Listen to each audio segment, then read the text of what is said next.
Good way to start a video. Wobbly all over the place. That's what you get for watching concrete dry. Greetings and blessings. I am your host, Mr. David Null, also known as Hawkeye Two Feathers. And I greet you with the love and the honor of the infinite creator. And I continue to pray that each and every day, each and every one of you will continue to learn to accept and receive the healings, the knowledge, and the wisdom and the blessings from the universe. So, with that, I say hello this early morning. Hello, Alex. How are you? Blessings back to you. I'm literally, honestly, poured concrete like 20 minutes ago. And so I can't lay down and go to sleep or anything because I literally have to watch it dry before I can crash out. So I was like, while I was getting the footer and everything ready, I'm trying to finish up my porch. And I noticed that we might have rain early in the morning and tomorrow, and the temperature is going to drop. And I just got frisky and said, "What the hell?" I just mixed 2 bags of concrete and a footer and set some block. But while I was doing that, I was thinking to myself, watching the concrete dry, watching the current state of affairs is sort of like watching concrete dry. I mean, on so many levels. There's one side saying something and the other side saying something. And I mean, from spirituality to religion to politics to health matters to history. I mean, it's like, what? You know, please. I mean, I scratch my head in wonderment and go, um, could anything get any more mucked up than it already is? And speaking of getting mucked up, when you get stuck in cement, you have a tendency to have it all over you. I still have some a little bit of concrete under my fingernails, but that'll wash out anyway. But here recently, these last couple of weeks, trying to see, let's just talk about justice for a minute, okay? I mean, we all know that something was up with the election. And so, but are we seeing any justice being done? I live here in Georgia, and quite frankly, I'm I'm a little worried about our our voting system. With the senators' elections coming up here on the 5th or the 6th of January, and early voting starts tomorrow, actually today, the 14th. And I don't know whether I should go and vote early or wait until the day or whatever the thing is. But in trying to understand what's going on, it's like watching concrete dry because you think, well, it's almost there, and then you go over and touch it and you go, not quite. It's starting to set, but you can still poke your finger in the concrete. No, no, no, no, not quite done yet. So, you want to go ahead and finish the next layer of brick or block or whatever, but you can't because it's not quite set right. Well, anyway, so in life, as I'm thinking about this over the last couple of hours doing the concrete work out there on the porch, I know it's the middle of the night and I do things differently around here, but I didn't want to do it on the 13th. I know it sounds weird, but I just didn't want to do it on the 13th. So I waited until 12 o'clock and then I started mixing concrete. Silly, ain't I? But anyway, I just felt like it might be an unlucky 13 rather than being lucky. But anyway, so, but with the current state of affairs, if you're expecting a result, yeah, you gotta no. Is it done yet? No, not quite. If you put the cake in the oven, is it done yet? And you got to stick that toothpick in there, and if it comes out wet, it ain't done yet, right? So concrete's like that. But recently here, life is like that. You'd like to be able to say, well, it's done, right? We can walk on it now, right? Or we can eat the cake now. But no, it's not quite done yet. So I'm looking at some of these things, for example, the poop, the Pope, the Vatican dude. The article out the other day, and I couldn't believe it, but I could, in that the church has sold out to the Bilderbergs and them folk had all them rich people come in the Vatican and Francis was saying all this stuff about how the Vatican was going to encourage this and that these rich people were somehow going to help the poor people of the world. Then if they were going to do that, they wouldn't need the church. They should just give away their money and possessions. Just saying. But they want to help the poor and the needy and the hungry. So they go to the Vatican to buy out the church, which is an easy sell, or to buy into the church possibly. And Francis is like, oh, these rich people, we're all going to, but they're not going to be, they're going to govern themselves. But the Pope is all behind it because it's all about this one world humming society. Everybody's going to be together. Well, listen, all we are saying is give peace a chance. John Lennon. So from the 60s, many of us have been singing that song. All we are saying is give peace a chance. During the Vietnam War, people bloodied and on both sides, all we are saying, give peace a chance. Why do we have to fight? Well, because they said so. Well, who's doing what and why? Well, because we said so. And so in the end, thousands, millions of people died, disfigured, maimed, the whole 9 yards. And the amount of soldiers in all of the wars who have different types of PSD, and my granddaughter is one of them.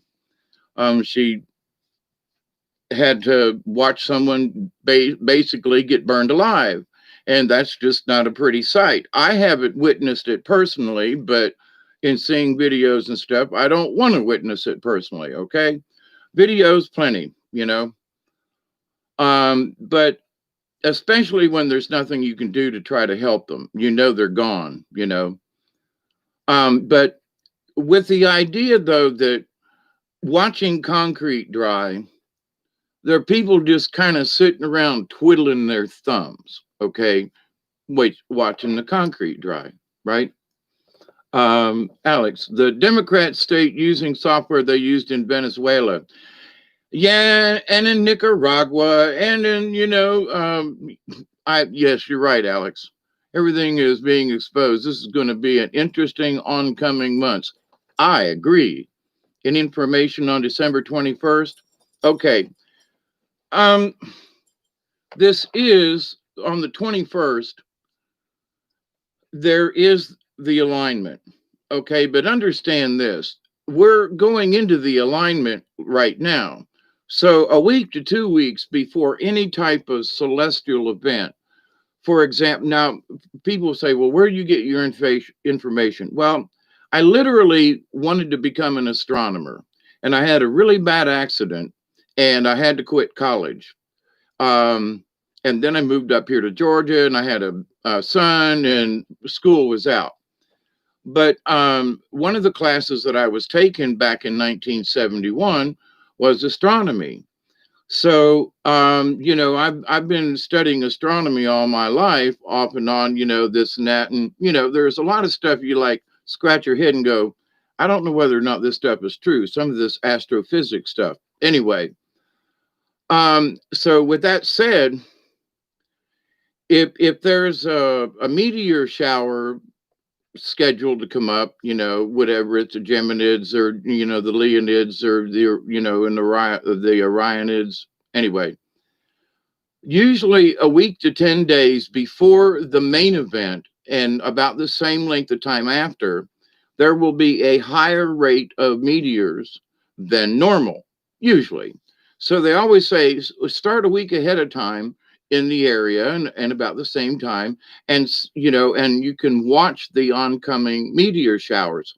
Sometimes they hit early. I've been outside 2 days before the Leonids, I think, and there was like one every minute, which is a lot.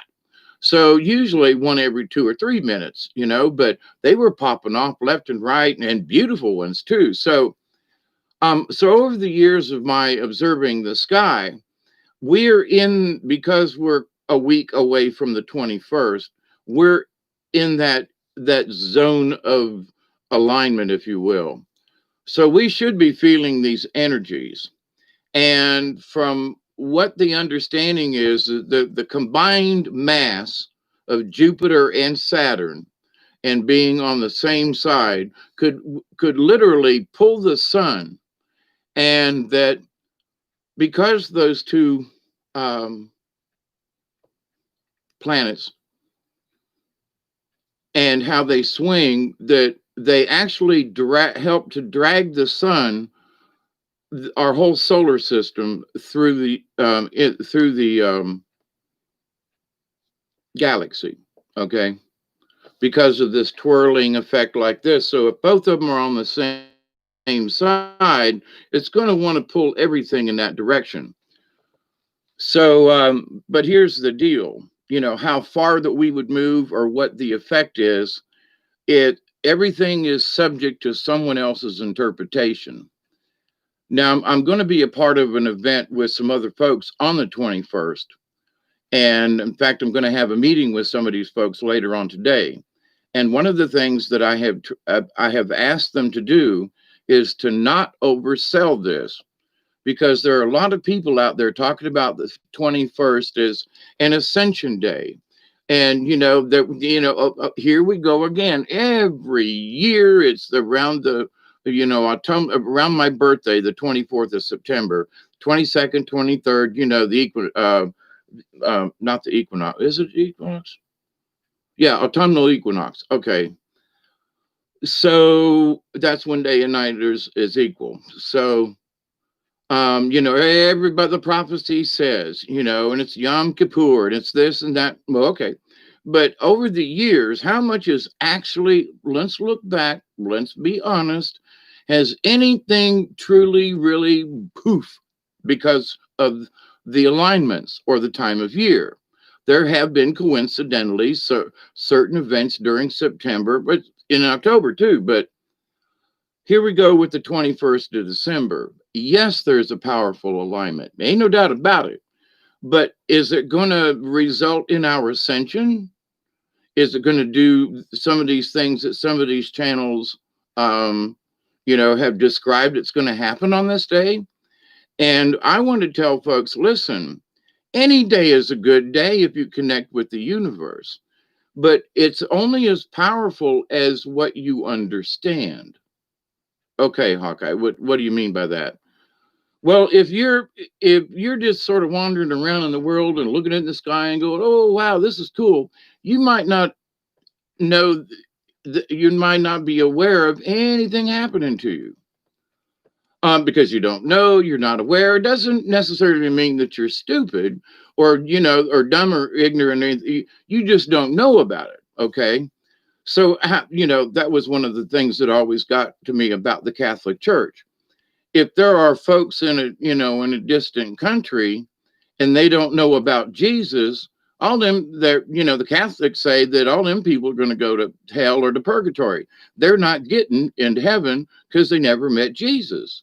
And I'm thinking, no, that just can't be true. I just don't believe Jesus meant that. The church meant it, but I don't think Jesus meant that, because he said, "Come, all ye my brothers and sisters." But anyway, so the 21st, I think the 21st, and sort of in my meditations about 2 weeks ago when the hype started up again, tell folks to calm down, meaning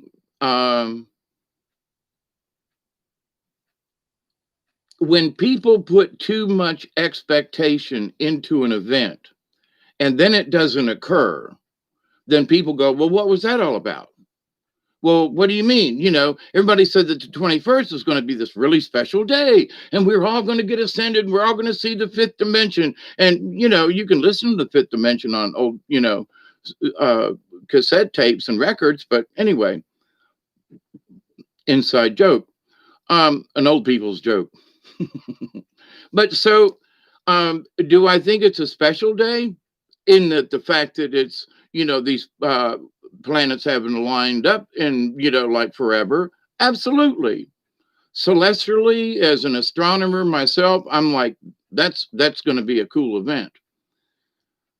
But does it mean all of these other spiritual things that a lot of people are trying to pile onto it? And every time I ask my spirit guide about this, they go, don't get your, don't build this day up. Just allow it. Let's make it an event, but let's not oversell it even to ourselves. Because then if it doesn't work out as all this hype is, hyping it up, then people are going to go, well, what happened? And then so you're going to lose people spiritually. And they're going to go, but I thought you people told me that it was going to be this great thing. And we were all going to, but what if that don't happen? What if what they're selling don't get bought, There are clothes left hanging in the store at Christmas, after Christmas time. Nobody wanted them. So in this 21st, my position is, let's make it an event with our intentions, and whatever good energy is out there, let's play on that and just make it just another day for prayer. But because it is such an astronomical event, astronomy, then why not take advantage of it? Because any alignment's good. New moons, full moons, that's always strong medicine. So let's use the strong medicine, but let's keep out any thoughts of it's going to be this. Calm down. And, my spirits are hollering at me, make sure you let them know, Hawkeye, don't get your hopes up. Not to be mean, but there are some folks who just every time there's an alignment, it's here we go again. And, I'm still waiting. And sometimes we just have to be honest with ourselves and go, it is just another day. However, there are these special circumstances. So we'll go into this with an open mind and say, well, on that day, I'm just going to make sure that my intent is heard in the universe. I'm going to gather with some other folks on that day, and we're just going to say a prayer for peace and send it out to the universe. And I mean, to the universe, and maybe it'll hit Jupiter and Saturn and zing out into space somewhere. And so the whole universe can hear that we humans here on this planet honestly would like to have peace. We're not sending out a war message.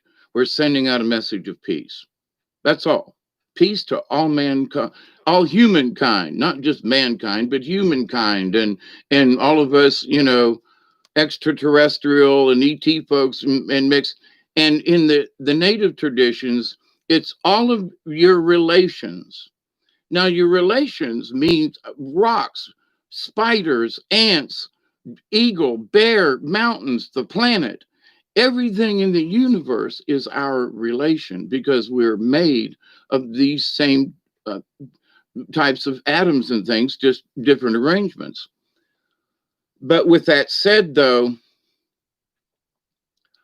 I'm going to be a part of the 21st, an event on the 21st. But again, I want to make sure that people do not over expect anything. But let's put our best intentions forth and see what happens. Rather than some of these folks, oh my God, I have to turn them off. I can't listen. And I really, honest to God, try. But what sits with me and what I, was told a couple of weeks ago when the hype started, don't overhype this. Just, keep it calm. It's sort of like, okay, it's going to be a full moon. Well, every full moon has its own energy, and every full moon there are ceremonies. So, but does it mean that any of these full moons are any more special than the last one or the next one? Not necessarily. So we have to take this,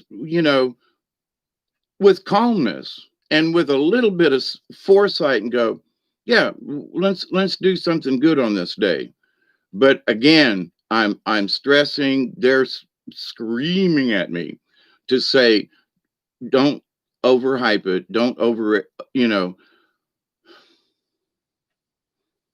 don't become overzealous in what may not happen, because it's a real bitch to be disappointed when people hype it up. You know what I mean? So let's just go in there with a calm head and a, and leave it at that. Now, could something happen? Sure, I'm good for that. You know, Ray of Thoth, how are you? In all things, we need to have balance. Hype for an event makes us hyper. Absolutely. And I've heard it from other channels too. Folks that I've been listening to for a long time are saying, there are some people out there that are overhyping this day. Don't get your panties in a wad. So, hi, David Castle, Alex. Uh, Let me go back up here and see. So there's 12 people in here. Oh my goodness. And I got concrete outside drying. So I haven't done a video this weekend like I normally do.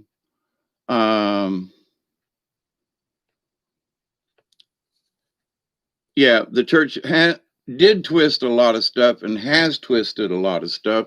And we're going to see some more twisted stuff coming up in the next year because of what Francis did and his little Vatican and all the rich people thing. He sold the church out to the commies, basically. But anyway,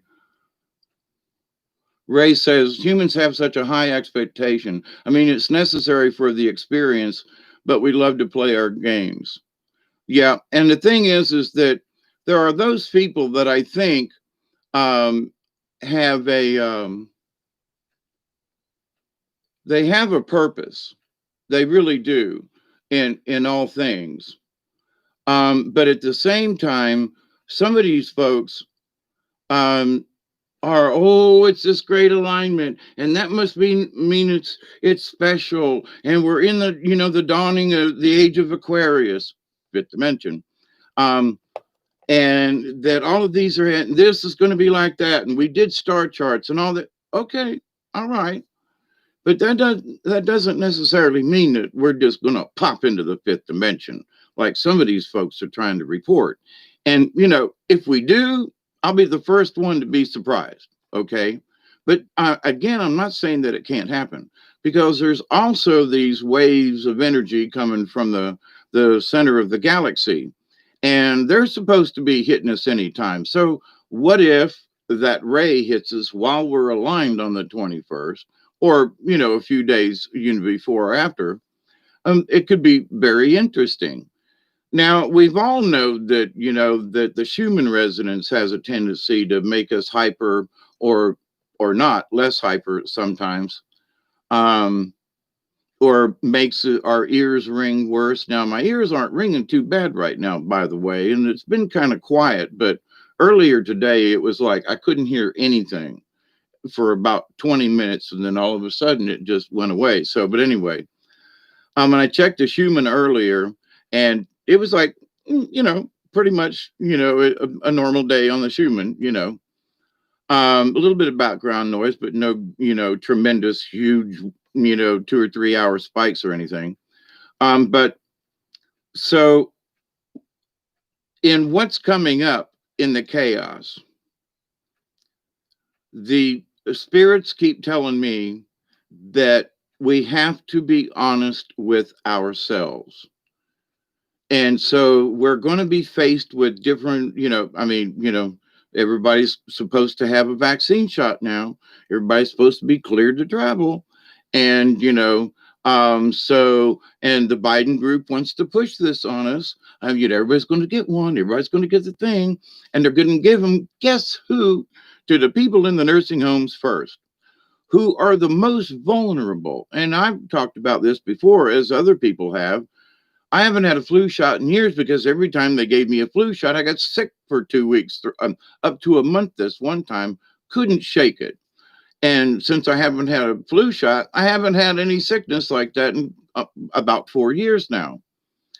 So I've caught little colds and things and that along the way, but nowhere near like I've, after getting a shot, right? So they're going to give the shots to the old people in the nursing homes who have the highest rate of death. So what does that tell you about their plan? They want to get rid of the oldest, weakest folks and get them Agenda 21, Agenda 30 out of here, okay? And if you think that's a joke, please wake up. Now, then it's going to be these people, then it's going to be this group, and then it's going to be this group. Okay. And in one of the commercials or that was put out about the vaccine, it said that, of course, there is going to be, after the people are vaccinated, there's going to be a spike in deaths that are going to seem like they're related to the vaccine, but it's only going to be coincidental. So if it's only going to be coincidental, then why are they saying that this vaccine is going to have a spike in deaths? What? So they're talking about both sides of their mouths. But there are people who are going to have to make that determination. They're going to have to come find my ass. I ain't taking it. And I know a lot of other people who say, nope, ain't having it. So my question in that, so if you get a vaccine, that means you have a live culture now in your body. Does that mean that you can now pass it on to me and I haven't had one? Wouldn't that be true? So that everybody that gets one, when they travel, if somebody hasn't had the shot yet or hasn't had the thing or their immune system is down, then you could be the carrier to kill off the rest of us if you survive the shot. What? Well, but isn't that what they give you a live culture so your body can break down the immunity? I mean, it's a small, but what? So they want to kill off all the old people first in the nursing homes, and then they want to give it to other people who are going to be traveling and working and this and that. So what? They can spread it to other folks who haven't had the shot yet. Come on, think about this. Okay. Oh, but that can't happen. Okay. Then why are they saying that there's going to be a spike in deaths that are going to seem related to the vaccinations? And it was some nurse or something or some, like, okay, let's pay attention to this. Ray says, I stopped getting the flu shot for the same reason. This is a whole another kind of vaccine, though. Yeah, I agree. Now, I have done some research on this along with other people. There, two of the three manufacturers for the United States were using non-cultured RNA. They were devising their vaccine from they weren't using fetal tissue, okay? Whereas this one company was. Now, I can't remember which one, but one out of three was the worst one, okay? Now, we don't know what the other two put in them, but they did not use the RNA sequencing thing like the third company has. And it's like I've seen some of the literature, and it's true. So that doesn't mean there isn't something else in them, but just saying. Hey, Pyramid 7, vaccines are never tested on the elderly prior to the rollout. They've always just hoped that they would be safe and effective. Exactly. And being an old person, but not in a nursing home, I know some folks who are in a nursing home, and God forbid, well, where are they going to run? How are they going to hide from this? They can't. They're stuck. Want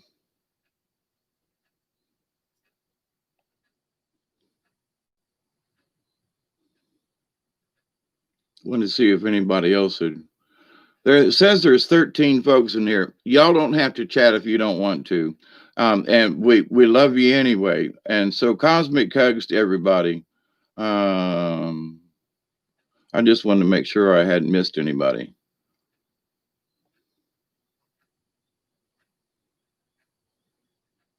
Sometimes the hype and the excitement can bring awareness to those that may not have otherwise paid attention. Although if expectations are not met, then it may trigger those caught in the hype. Yeah. Again, on purpose, more awakening, awareness, consciousness, uh, more opportunities for each soul.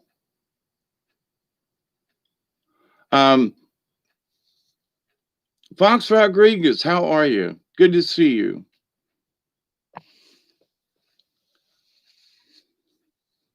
Alex says we have an immune system is more effective than the vaccine. Yeah, and if you keep certain things,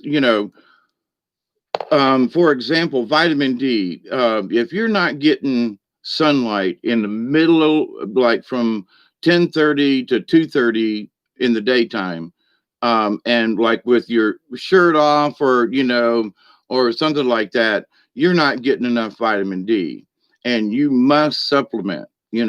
So if you're not getting 20 minutes of full sun every day, then you're not getting enough vitamin D. So where most of us are already deficient in that. Something else too is selenium. I take it for my prostate and other things, along with zinc and magnesium. A lot of people don't understand how important magnesium is for our system. Helps with our electrolytes and just all kinds of stuff. L-lysine is supposed to be there. It's I've used it over the years because it's a natural to help with ADHD and certain things, and also it was to help with cold sores and a certain type of herpes complex, like a cold sore on your mouth kind of thing. And that if you took L-lysine, and now there's some stuff out there that L-lysine in your diet, which I've included it for many years now as a supplement, will help, against any of these flu stuffs. So it's like, I guess I'm already protected because has been my regime now for 20 years or so, at least 15. When I found out about the selenium and the L-lysine and the L-argine too. So, if you aren't taking some of these other supplements, then you're probably lacking because you just don't get them in today's vegetables. You just don't, okay?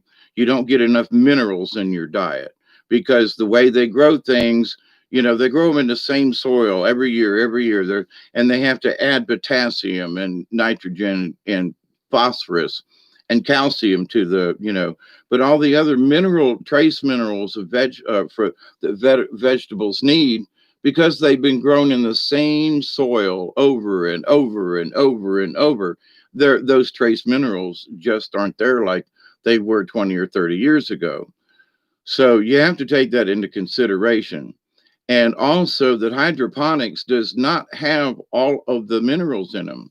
They have the necessary minerals and to grow the lettuce or whatever, but they don't have all the minerals, and that which is grown under lights in hydroponically, there's usually some type of rock wool or something like that, a medium that the roots, attach to.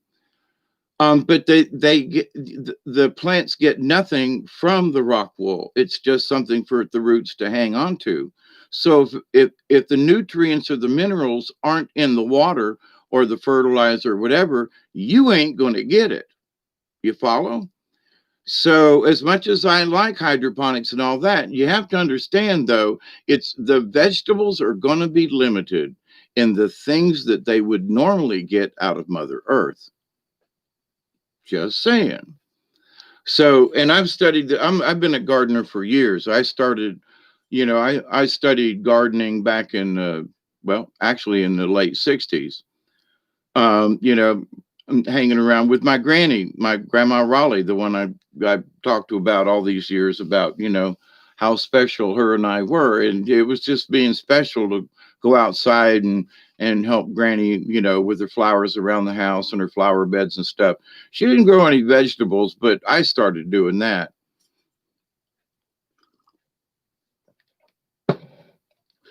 And the last summer she was alive, they came through and stopped, and I had potatoes in the back, and I helped her walk in my backyard, and we dug taters. And she goes, "Oh my God, I haven't dug taters since I was a kid. David, you always said you were going to be a hermit and live in the woods on a river."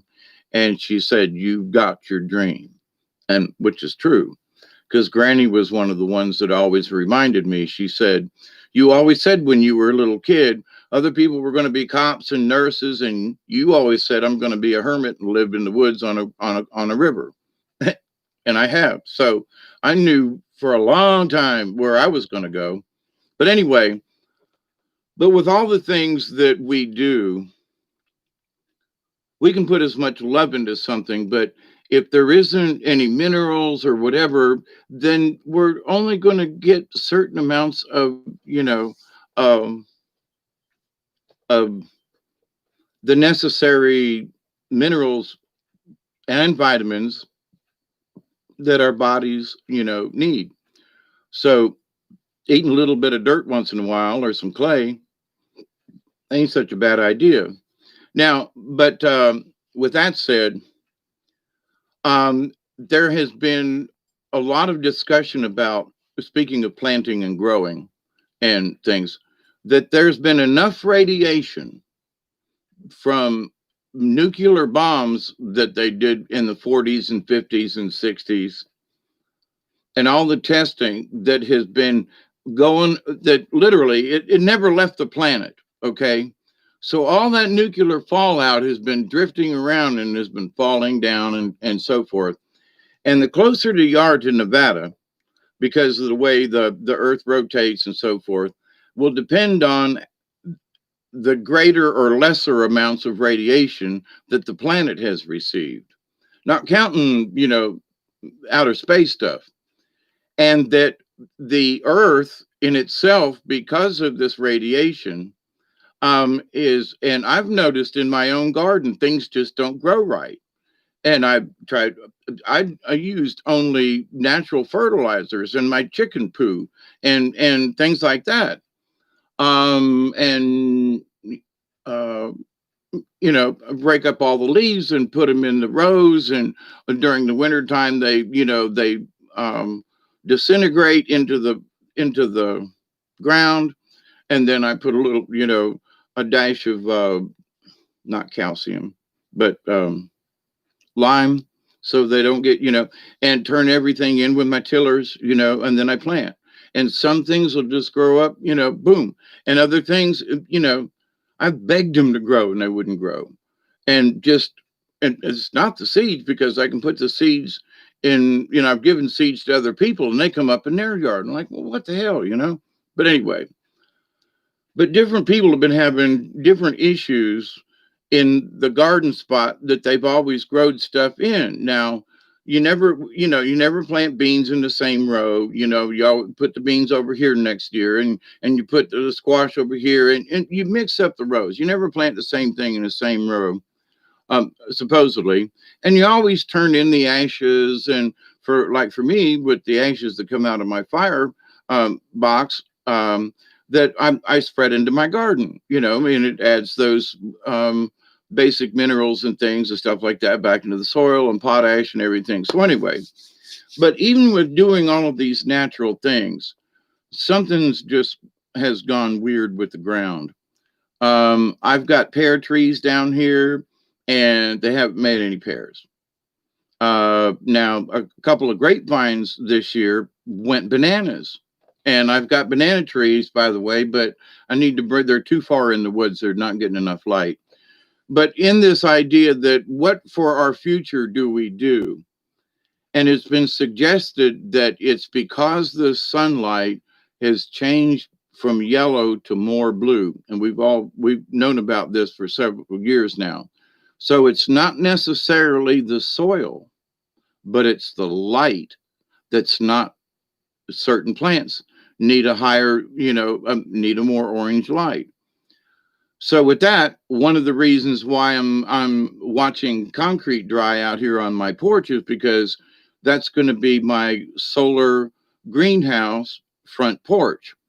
that will be attached to the house and help warm the house. And at the same time, it's going to give me a lot of eastern, southeastern exposure and a lot of natural light.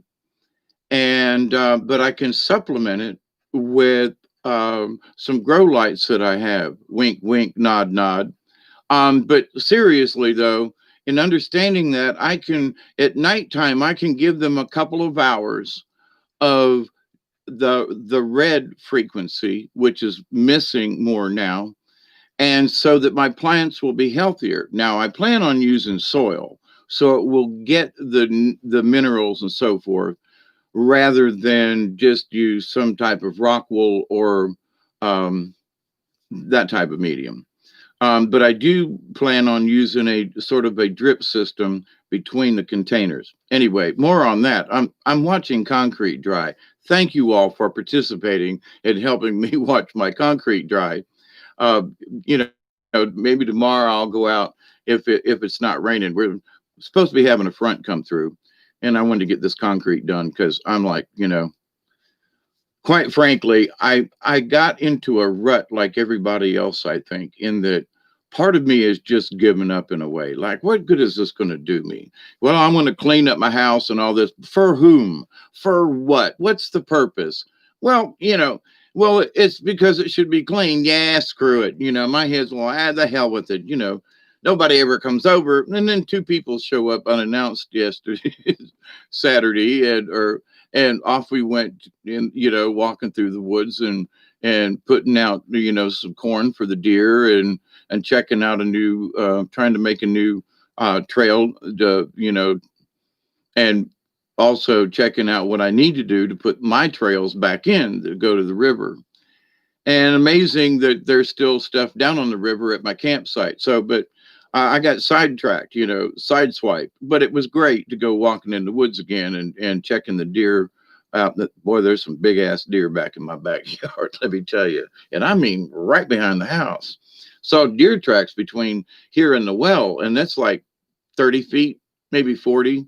And they had to duck under the clothesline to get by, but fresh deer tracks was out there the other day. So, they come right up in the yard. But anyway, so this thing about the 21st and how does this all wrap in?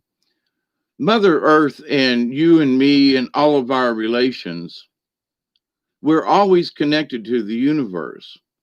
So folks who, in my humble opinion, folks who understand this connection, like my granny, she understood that in the garden and having dirt on her hands, she couldn't quite, well, it makes me feel good, and the plants are good, and so she didn't necessarily connect it like to God, but in her heart, she knew that it was spiritual.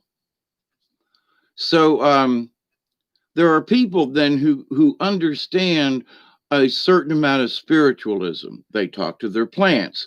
They pamper their pets, their animals, their dogs, their parakeets. Granny had parakeets, and every one of them was named Petey, but um,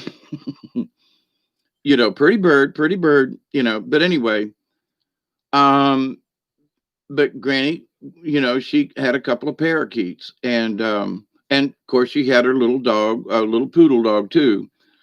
But in that, they were her companions in her old age, and I understand that now. I'm I'm going to the birds myself, but and what's that flying by?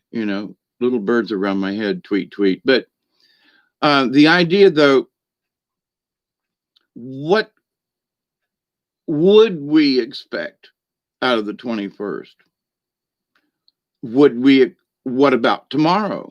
Tomorrow's the 14th. It's electoral thing. It's this thing. It's that day where it's a few days before the 21st.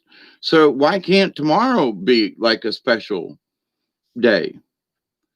So if our intent is strong enough, then my thinking and the shaman idea is that all of these days are important because we continuously give respect to the universe Thank you, grandmother. Thank you, grandfather. Thank you to the universe and to all of our relations, past, present, and to come. And in that, we're giving honor to the universe, and we're allowing the universe to hear our voice. And I speak it out so I can hear it, and that means my voice projects it into the universe. So it becomes a vibration, right? And I usually say almost the exact same thing every time, although there is a slight variation, but it's to make sure that it is inclusive in what the vibration I send to the universe. Now, one could say, well, Hawkeye, what damn good is that prayer you do every time? I don't know. But good folks like you come and hang out in the chat. There are times when, in the middle of the night, somebody needs a place to hang out, and they come and hang out here.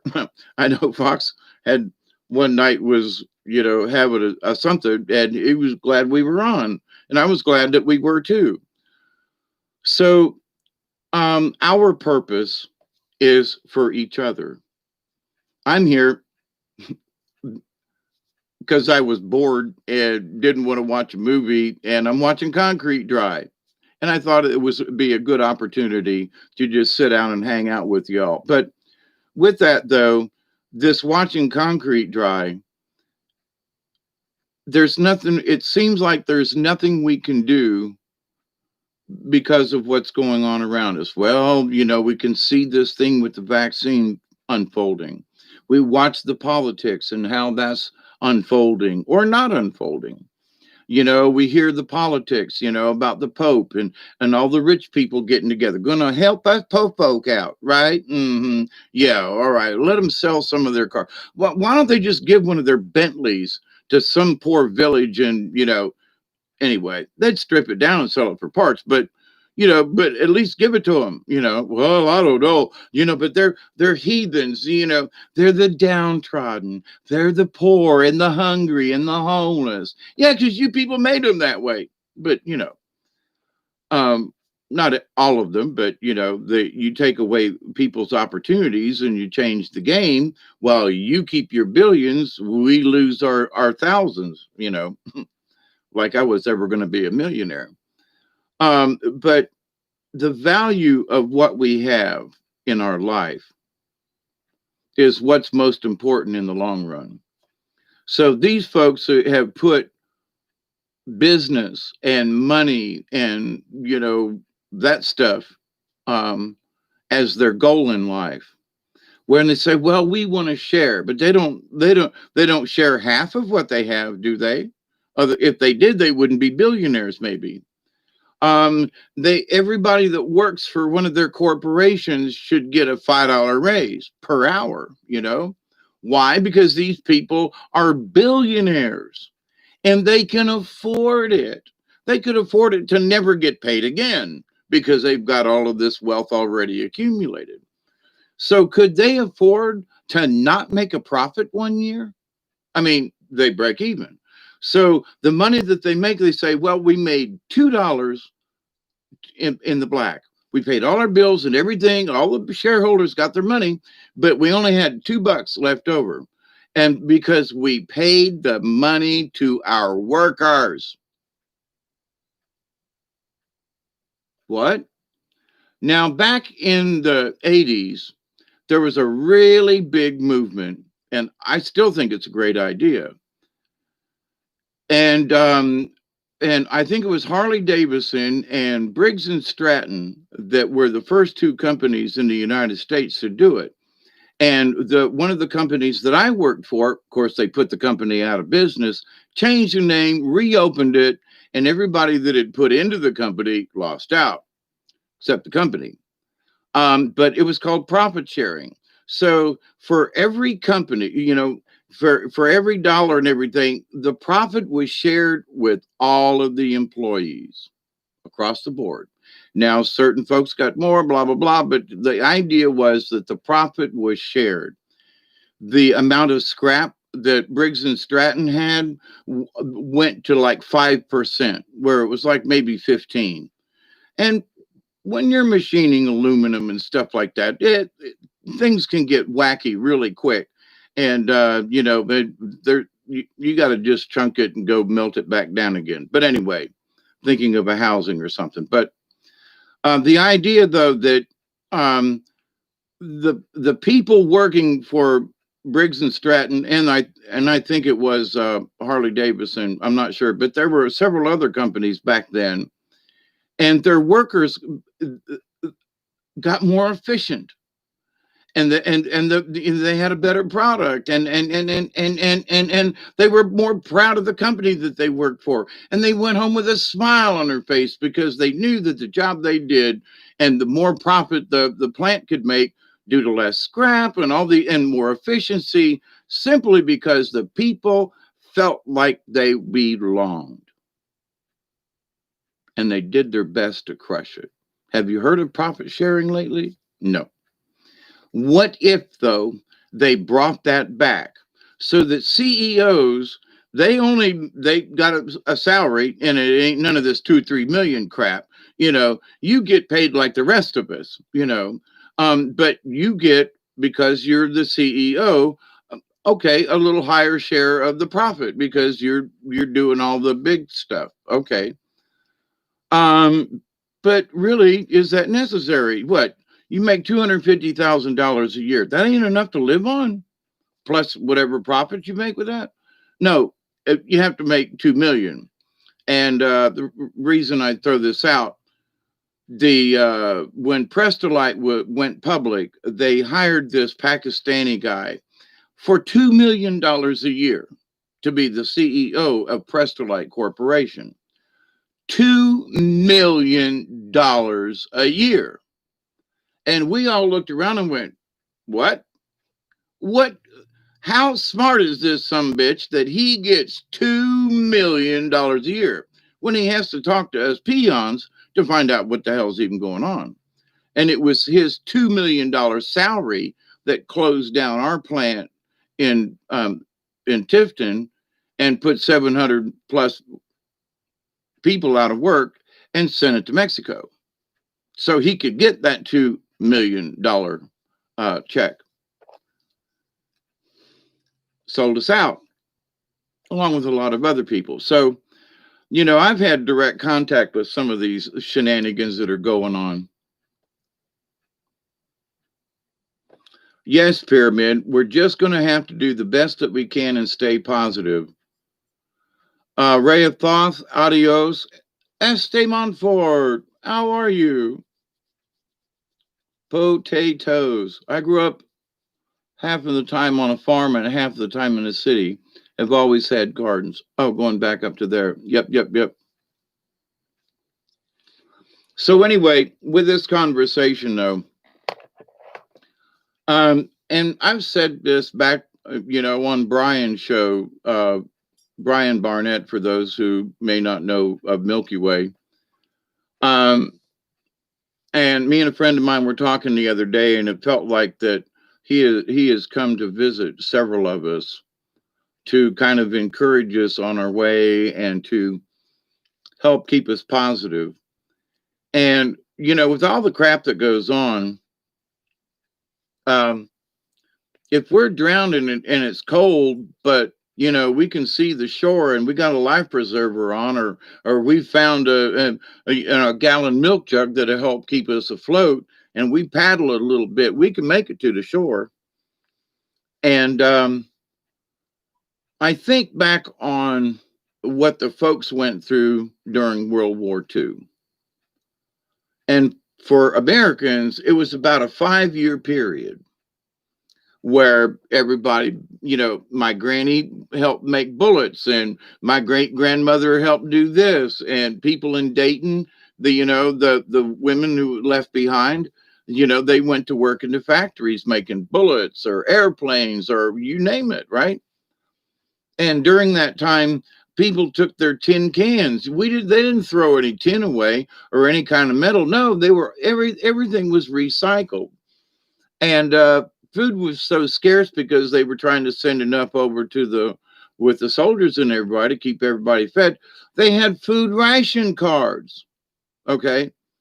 Now we think about this now. Oh my God, there's no toilet paper on the shelves. Oh my God, there's this, and oh my God, we're out of this, and people do. What if we had to go through what our grandparents or great grandparents, in some cases, went through just during World War II, just 70 years ago ish? And what about the people in Europe that had everything bombed to shit? Germans, French, Italians, they're bombed to shit. And they came out of the rubble and they figured it out. They made it. There was diseases. There was loss of people were hungry and starving. And yes, it was tough as shit. But human beings made it through. We we humans, especially when we put our intent to it, we're ingenious.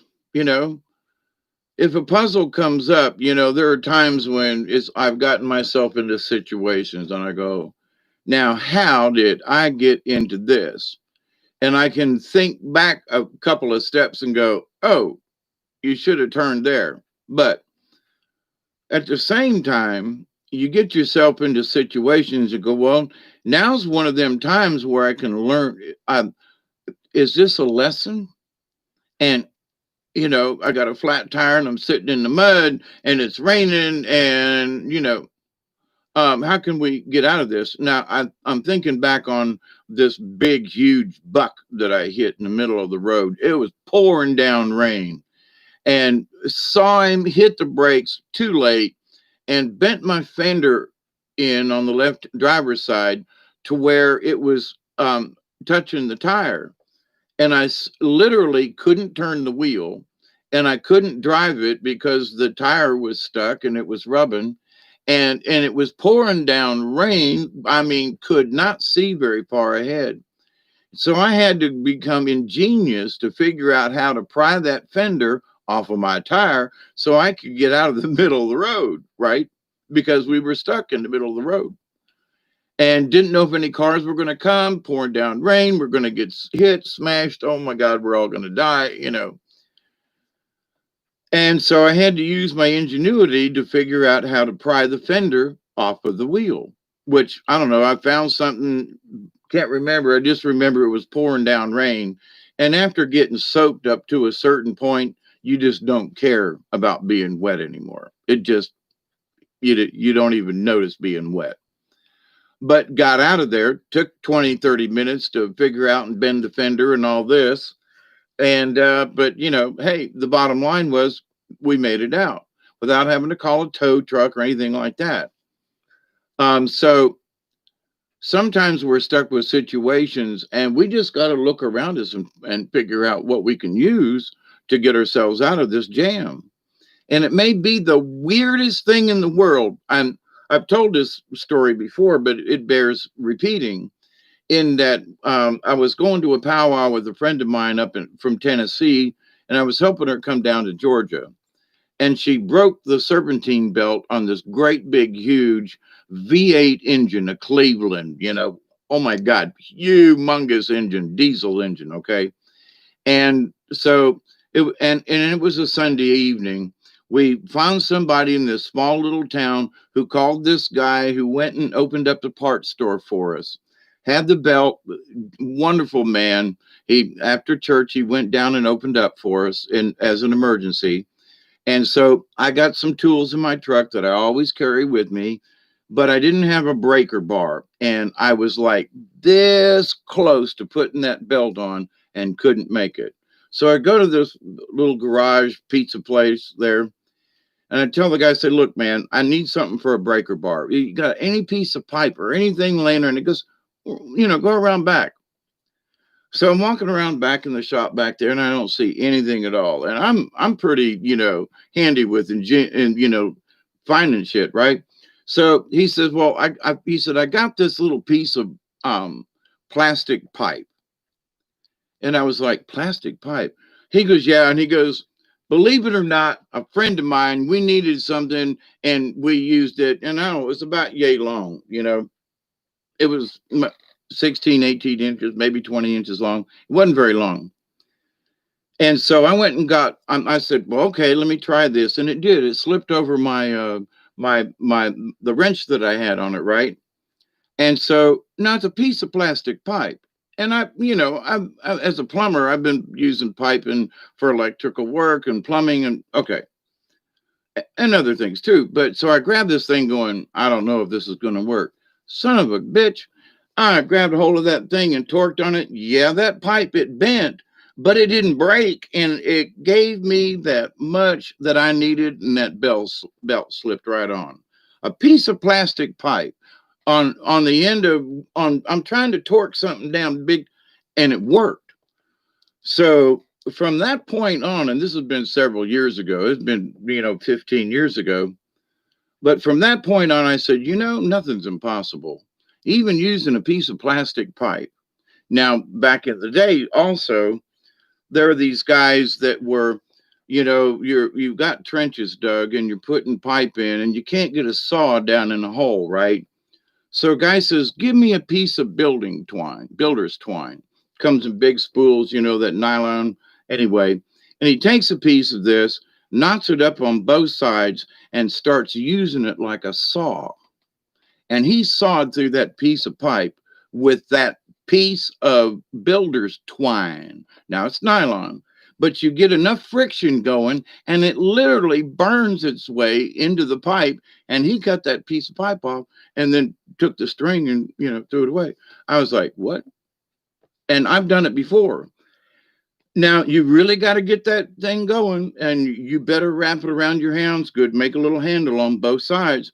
But yes, you can do it with a piece of twine. Now, if you use a different kind of twine other than nylon, may not be strong enough. And you really got to get it going because it's the friction that literally melts into the pipe. It's amazing. But to the point, people say, what? That can't be done. Oh, well, I saw him do it, but there's a trick to it, right? No, you do it.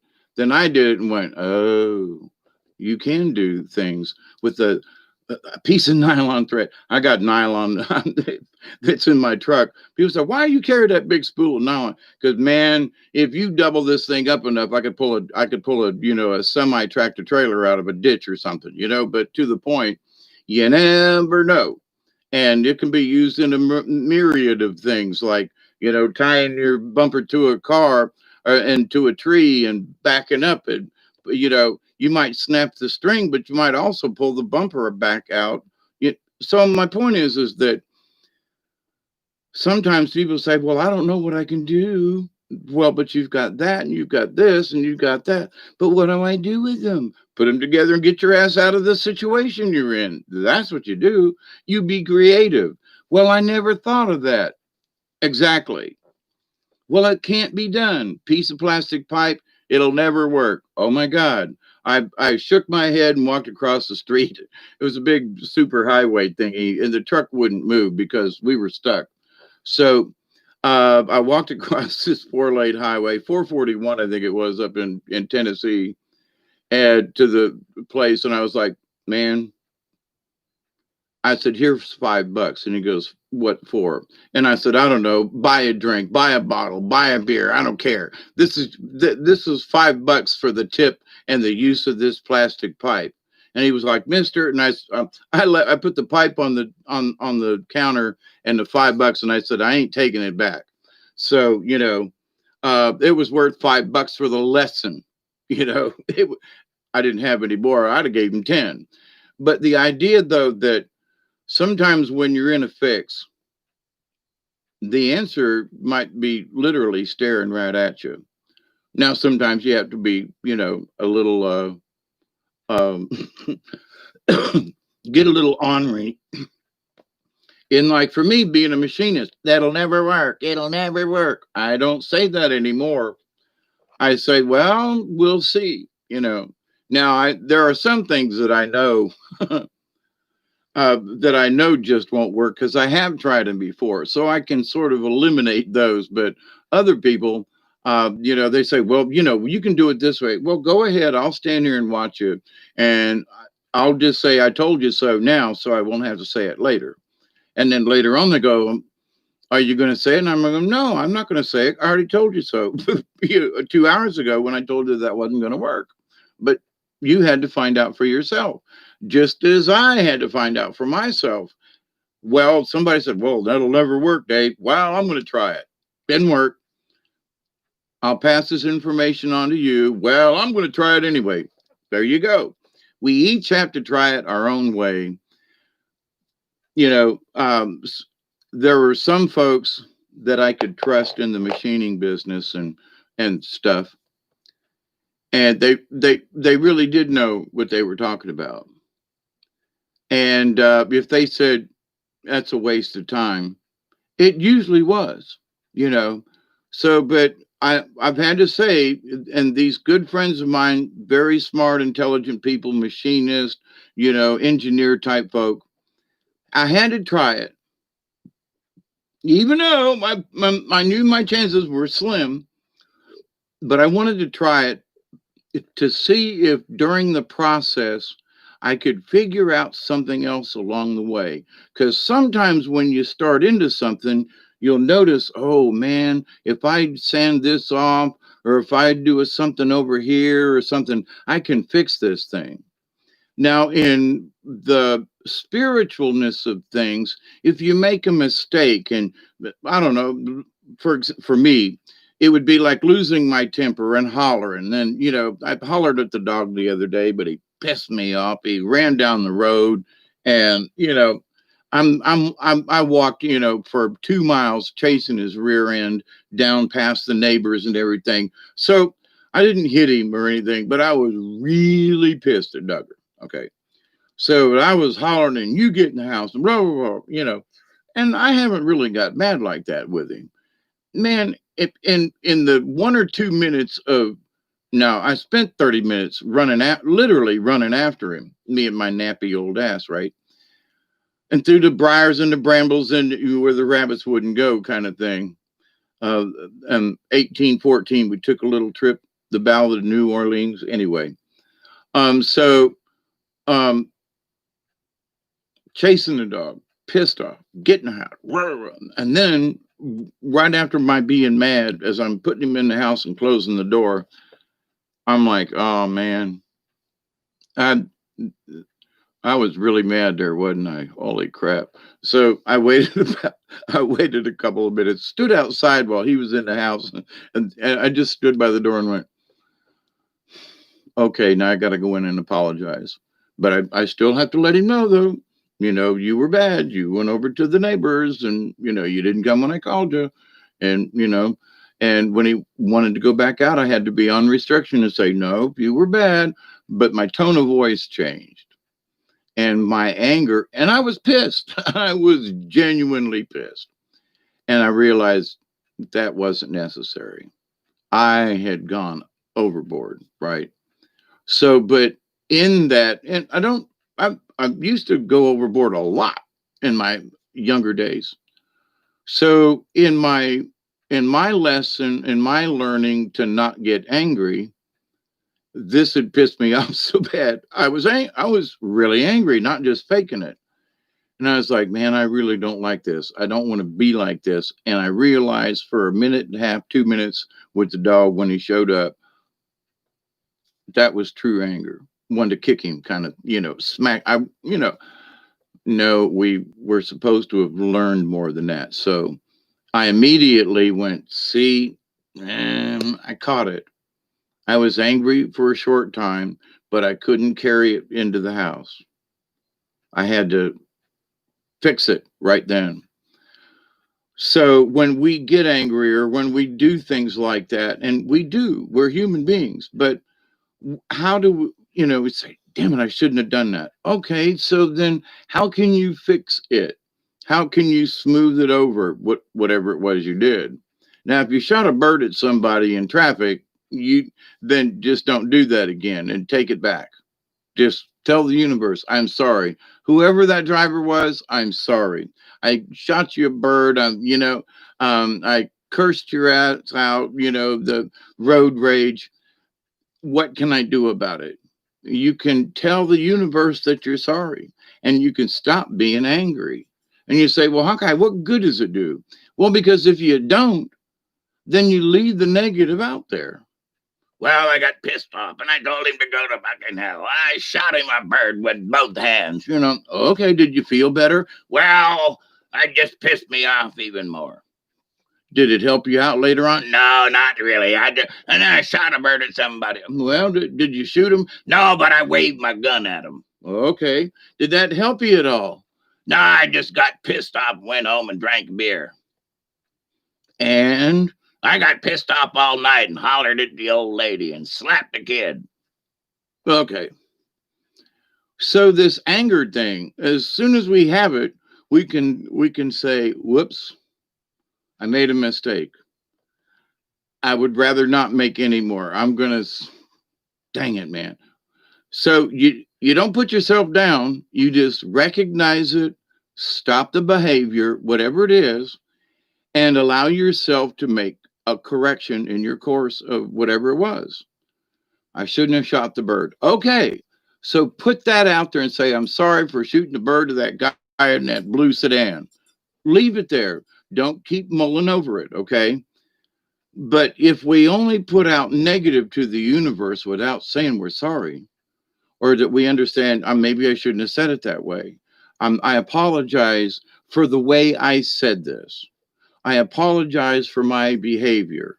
And we have to be person enough. Oh God, person enough, man or woman. Oh my God, now there's in-betweeners. A woman who wants to be called a man does not want to refer to his, her, who he was, who was a her before he decided she to become a he. Okay. This certain page person, okay, identifies as a man now. Doesn't want to be called, a girl. Doesn't want to identify. Okay. So then what? Well, I'm a man. Okay. I'm a boy. I'm Elliot now. Well, okay. So, but in that, Elliot, well, I was Elaine, but I'm not Elaine. So you were a she. No, I'm not. No, I was a he. Well, wait a minute. Don't refer to me as a she anymore, because that makes me mad. That is discriminating to me if you refer to me as a she from this point forward. Well, but you're still a she physically. So what, you weren't a he then, but you are a he now.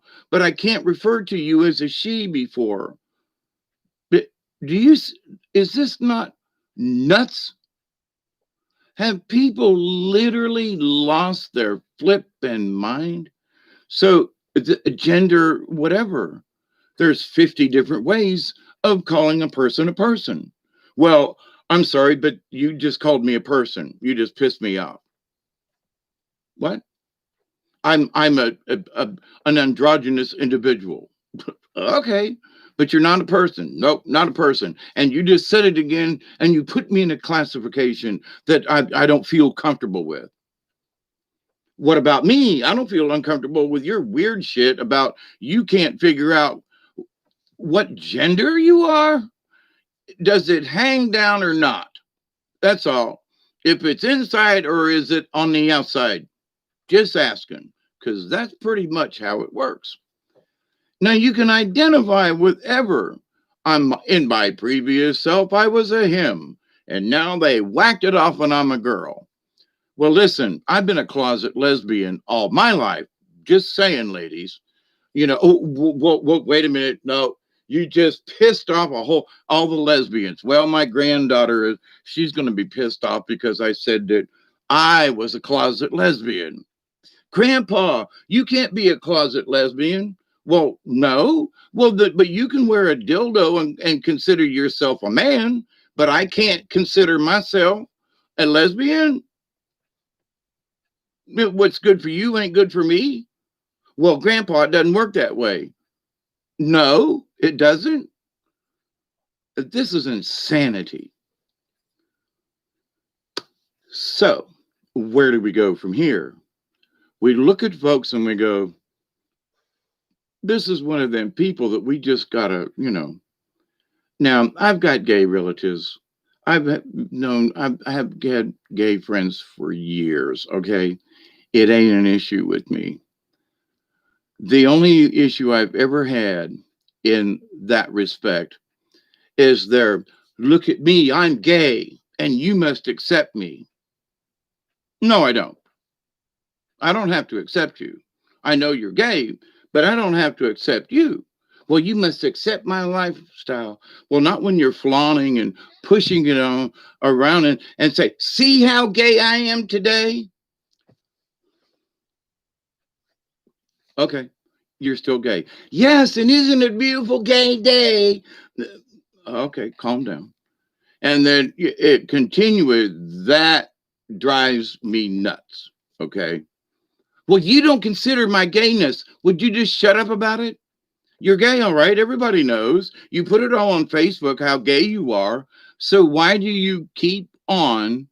Are you trying to prove something? Is it that you want people to like, ooh, John's gay, big, ooh, John, ooh, the gay man, the gay depressed man. Well, why are you depressed? Well, because all us gayers are put down. Wait a minute, I don't know. Are you kidding me? You know, the president, our last president was gay. Him and her, him and him. Come on. So you're trying to say to me that the gay people are so oppressed these days? No, you ain't. Sorry, okay? Get over it. And get over yourself. Just accept, okay, we got it. You're gay. Okay. Same thing with a couple of relatives. Just so what? I'm heterosexual. Do I get to have a parade? You know, oh no, you're a white man. Hang on. I said I was a lesbian. I'm a confirmed closet lesbian. Oh, you can't be, grandpa. You can't be a lesbian. Well, then you can't be a guy.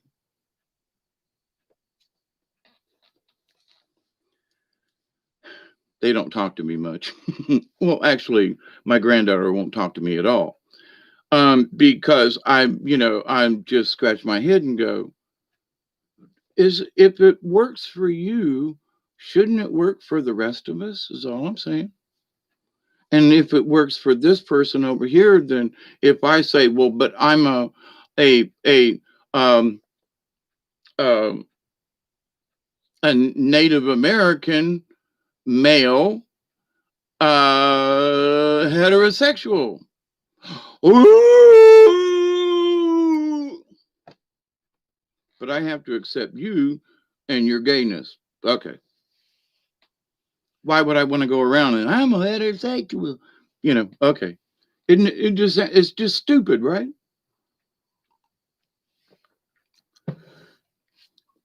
So we can't call her, excuse me, him a her because he was.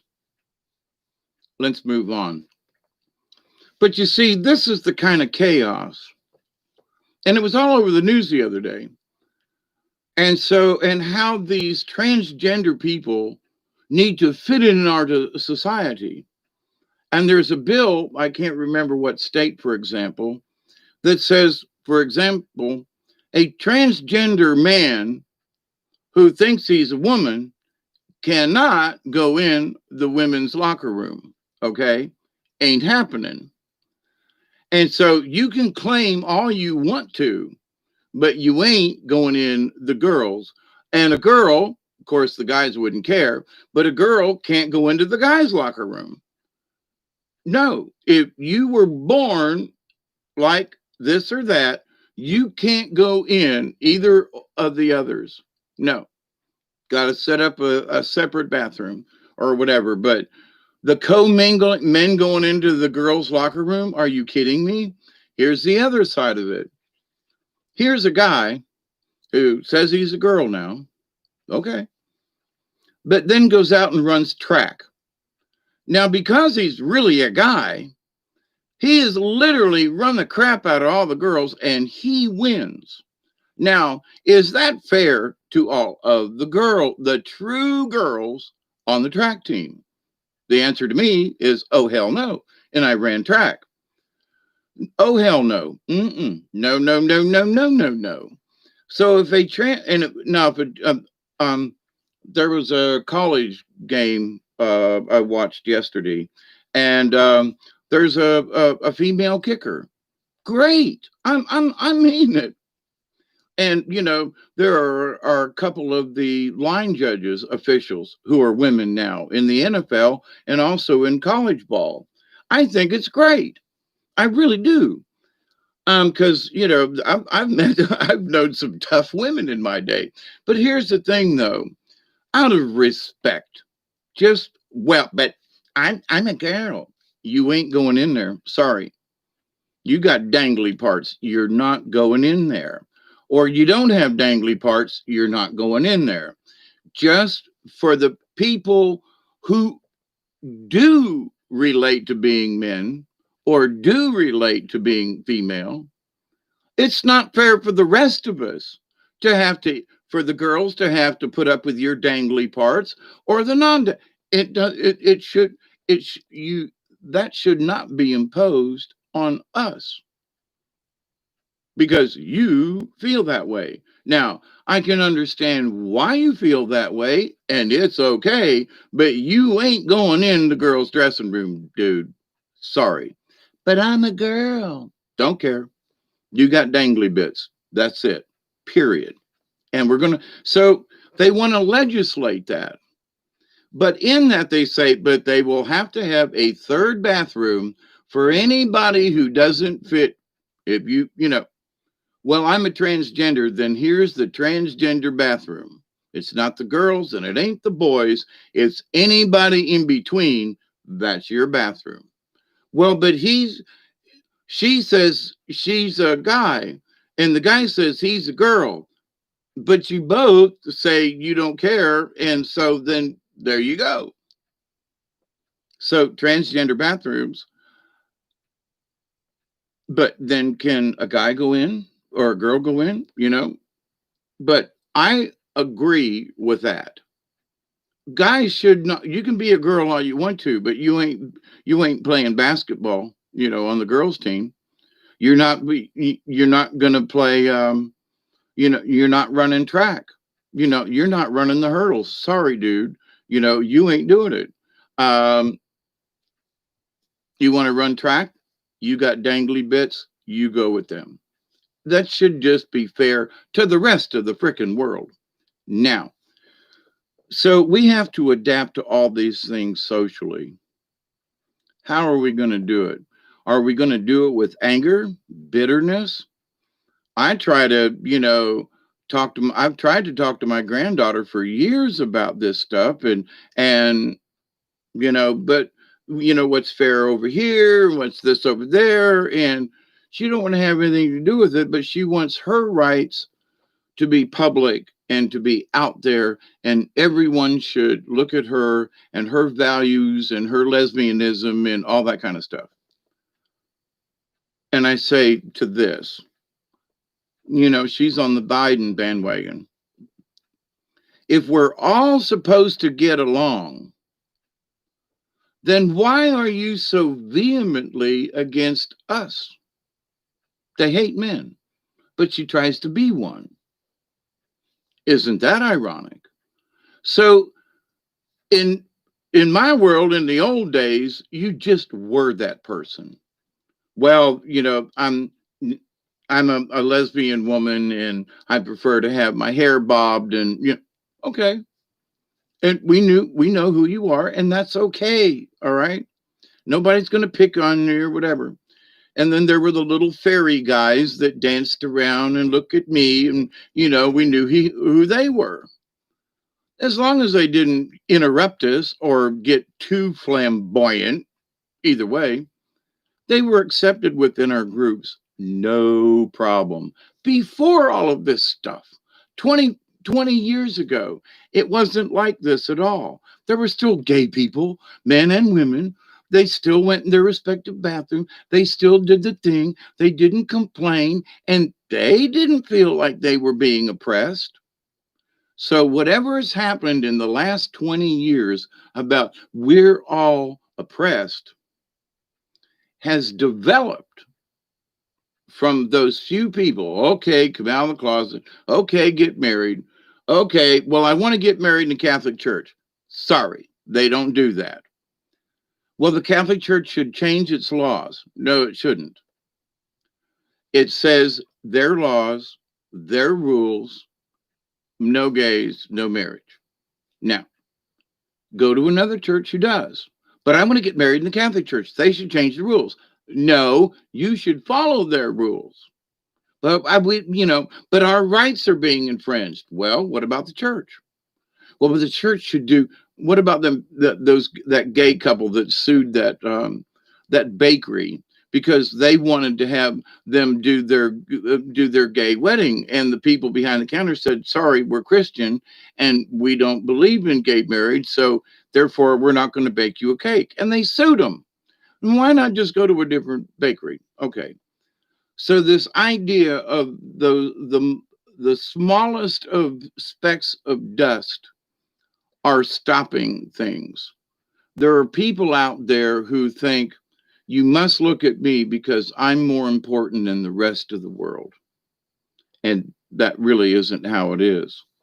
So in this new era, if I'm going to pray for anything on the 21st, it's going to be that people will excuse my language, will wake the fuck up and go, hang on, I can still be who I am without having to change any kind of labels or making everybody, oh, look at me, or bow down, or, and if you feel oppressed, it's your own damn fault. Because it just, in this day and age, it just isn't the same. 18-year-olds don't know what it was like 20 years ago, period. These little Twinkies running around now have not a clue what it was like, okay? And so it's like, do a little bit of history, understand a few things, and then maybe you can just say, I'm a gay man, and leave it at that. Well, I'm a transgender. Okie dokie. I knew a guy back in 1970 who came into the place of business where I worked, and he was a male stripper at the Horny Bull at a gay club in Tampa. This is a true story. And he would come in to pay his bill and dressed to the nines. He was a beautiful woman, but an ugly man. But he was the perfect woman, let me tell you. Oh my God. But we didn't care. Still didn't care. But then one Saturday, I was working by myself, had some people coming in on a special. I was working at a loan office.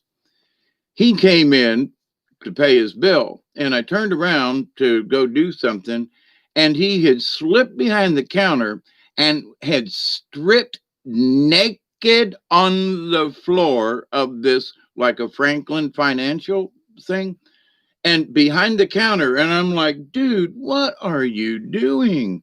He goes, well, I find you attractive, and I just thought, just go lock the door and we'll do it right here on the floor. It was a Saturday morning at 11 o'clock, and people were supposed to be in at any minute. They showed up with this naked gay man who was dressed as a woman, by the way, until he behind the counter. So I'm talking to them, and he's literally playing with my leg. Now, the counters are real tall, thank God. But so I literally kicked him, went around, closed the loan, did the thing, had him sign all the papers, let him out the door. And then as I came back in, he was all splayed out and doing this thing on the floor. And I was like, I literally picked him up and threw him into the parking lot, naked as a jaybird. Okay. And I'm like, this is just no. So, it's those kind of folks that you go, sorry, I don't care if you're gay. I don't care if you dress up as a woman. I don't care if you think of yourself as transgender, but you came in stripped down on the floor and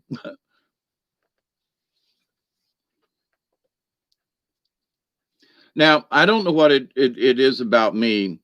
Now I don't know. I've talked to other guys before. I said, no, seriously, I want to know.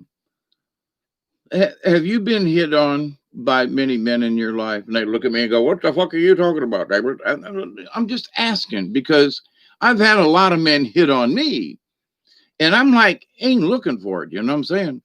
So in this, but what is it that I'm just curious that you now are you being honest with me or are you going to lie? Well, I don't know. Gay man, it's not that I hung around with them. Don't get me wrong, but of course, I have been in theater and stuff like that. But in just in being out, approached by gay men of all sizes, colors, shapes, and whatever. But have you? Well, no, our gay men don't go. Well, then there must be something about me that the gay men like. I don't know what it is. I wish I could turn it off because I don't like it. But then later on, I just said, I considered it a compliment. Well, thank you very much, but no, thank you. Well, if you ever change your mind, I'll let you know. Okay. Thank you. Have a nice night. Wink, wink, nod, nod. Okay. Sorry, you're not my type of guy or girl. Although I got to say, there was a couple of men who dressed up that, you shake your head, and go, man, that's a guy? Really? Oh my God. Anyway. But so the concrete's still drying, by the way, on the porch. So, but with what we're doing now and watching these things unfold, the Elliot to Ellen or Ellen to, this person, now the politics is this and now the this is that. And, now the Pope sold out to the rich people. Now all these are things that are actually happening. So we got to look at them and go, now, how does it fit into my world? Or does it? So, in watching concrete dry, I'm pondering these idiosyncrasies of life and thinking to myself, oh, hell no. I don't have to pay attention to that. I don't have to, I'll give my opinion. I think it's ridiculous, but, but there are certain things that I want to discuss and say, hey, we should, keep an eye on this. And you spiritually, mentally, physically, or whatever, may have to deal with certain things. And we're going to have to figure out how to go around them. What are we going to do tomorrow?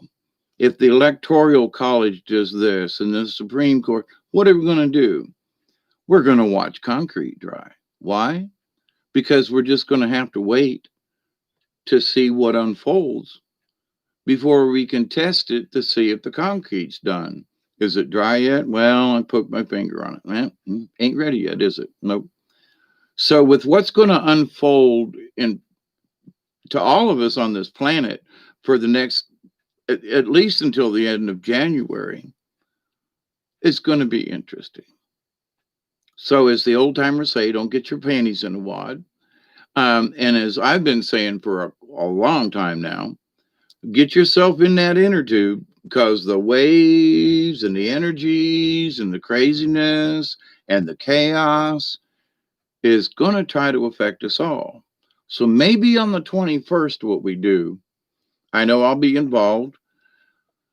But again, my expectations are it's just going to be a good day. That's all. It's the first day of winter and it's an alignment, but it's just going to be a good day.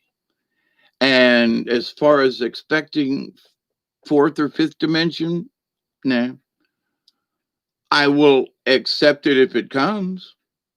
I will embrace it if it comes. What if these energies come in? I'll embrace them if they come, but I'm not going to get my hopes up. I'm just going to consider it another groovy day. The beginning of winter. And if it's too cold down here, I better have my concrete done. So with that said, let me say hi to Cherry. How are you? Cherry? Yeah. And Esty. Oh, Three Finker. How you doing? I didn't see. And Scratch. How are you?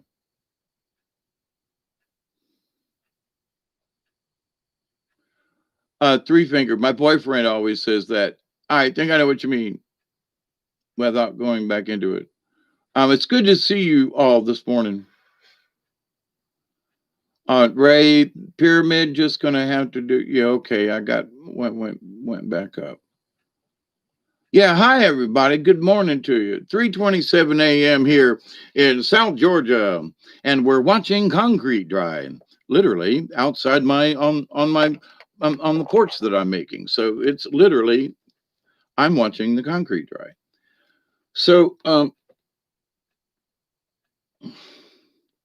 with things going on in the world, I think that some folks are literally they're losing their spiritual connection to whatever God they believed in.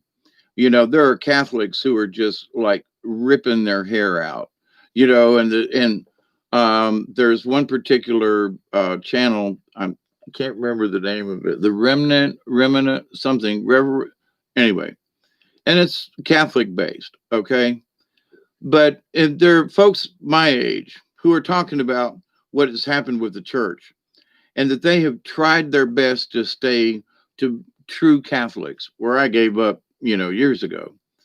But in their faith and who they are, and I still have faith in the higher spirits and Creator and so forth.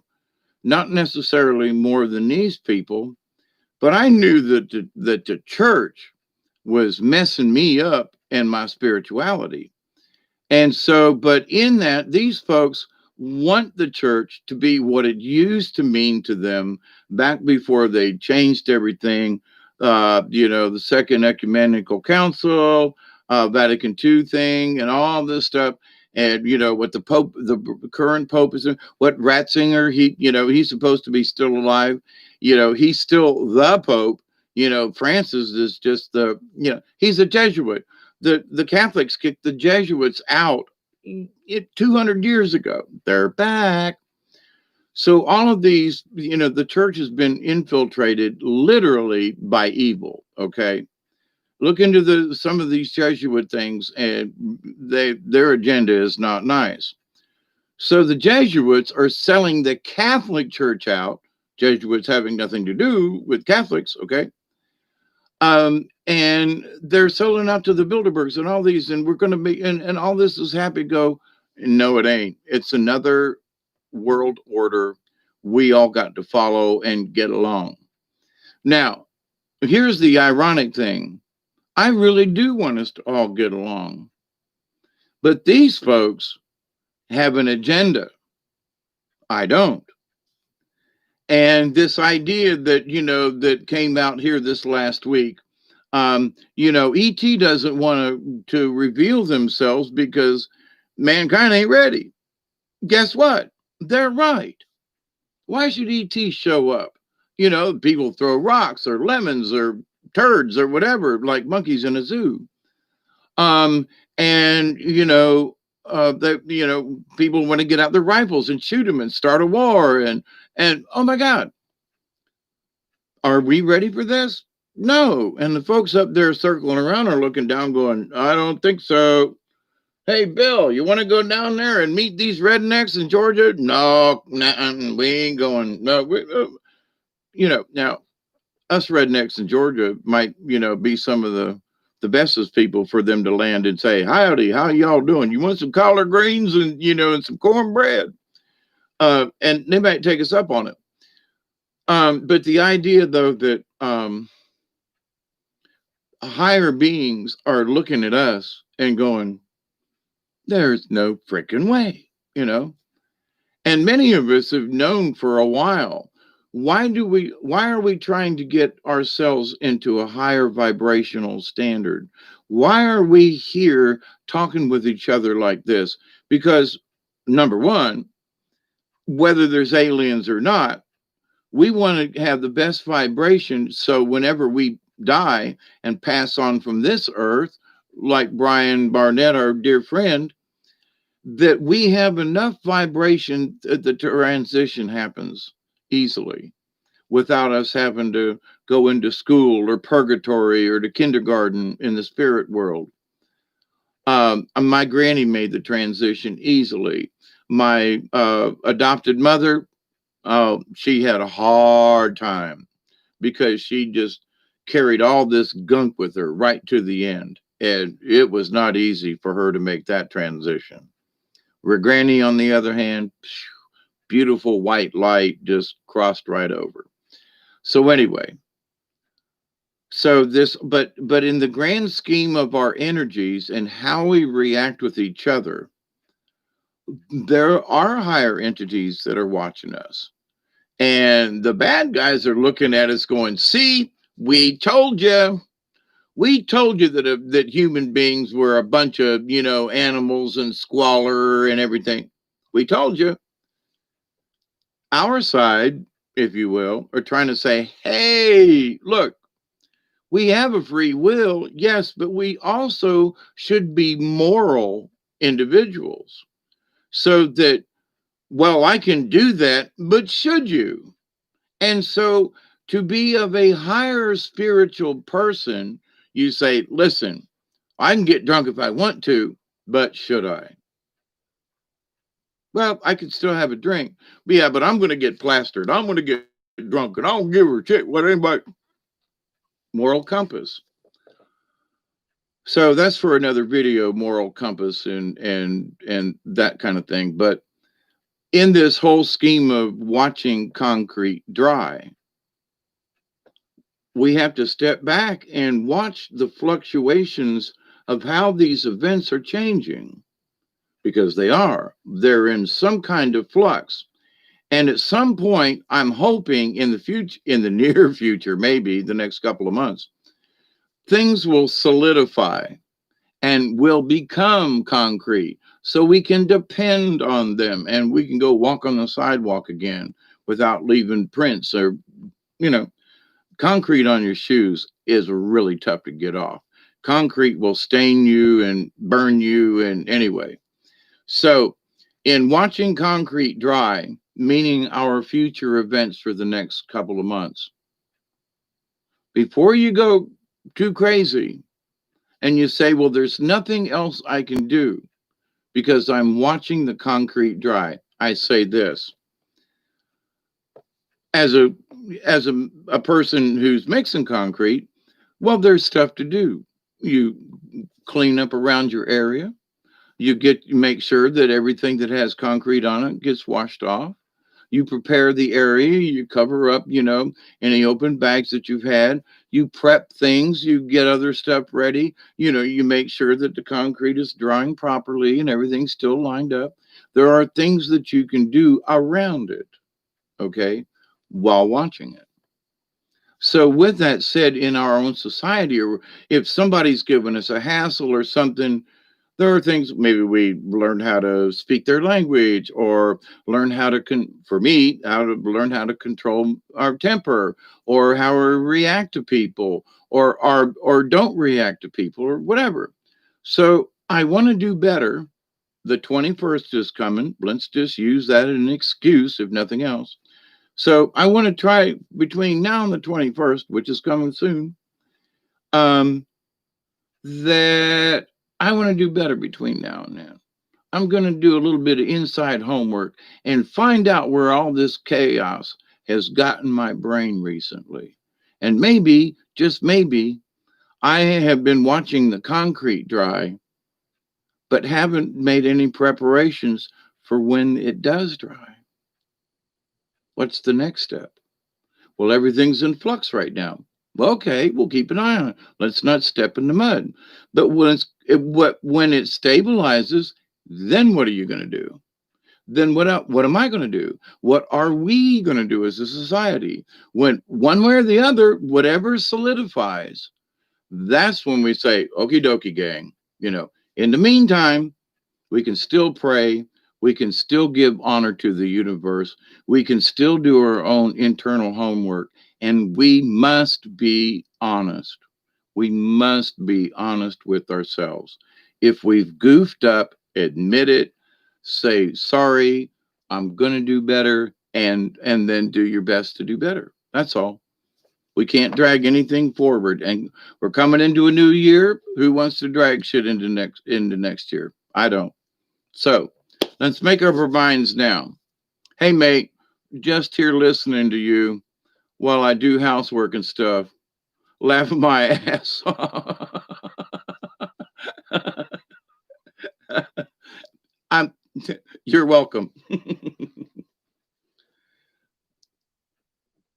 Yeah, they've got a thing now with the YouTube thing, and I've pretty much said what I have wanted to say here.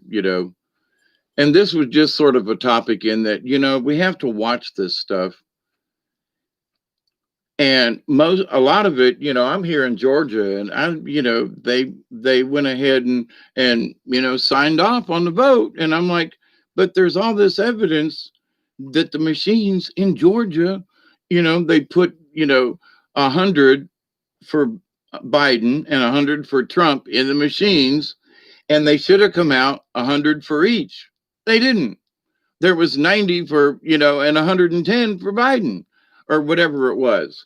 The machines are messed up. So, but, our glorious, get this, Republican rhino governor went ahead and signed off on the election, that the results were good. When they're standing there proving the machines in Georgia were bad, but he signed off on them anyway. So it's like, but there are folks in Georgia who are like, what? We can take this guy out. There's enough rednecks. They could hang that some bitch in a forest somewhere or on a public square. There are folks that but here's the thing though. There are folks in Ohio. I mean, I've met some rednecks in Ohio where I was born that are more redneck than some of these rednecks down here in Georgia. I mean, just saying. So rednecks are everywhere in that respect. But we, the people, have had enough. And so I don't want to start a ruckus, but I ain't going to run from it either. I'm going to stand up and say, hey, listen. But so YouTube has come out with this thing that if in any way that we discuss the election, and that if I were to discuss that, oh, it's rigged or this or that, the other thing, they could censor this video and or shut my channel down because I discussed it. Well, Biden didn't really win, Trump did. Hang on, YouTube, I'm just having a discussion. But in this chaos of stuff, though, so YouTube has sent this out and said, we're not going to have this. If you're going to say that Biden's not the president-elect, we're going to shut you down. Or if you're going to keep discussing that Trump's going to win, or we're going to shut you down. Can you say Germany in the 30s?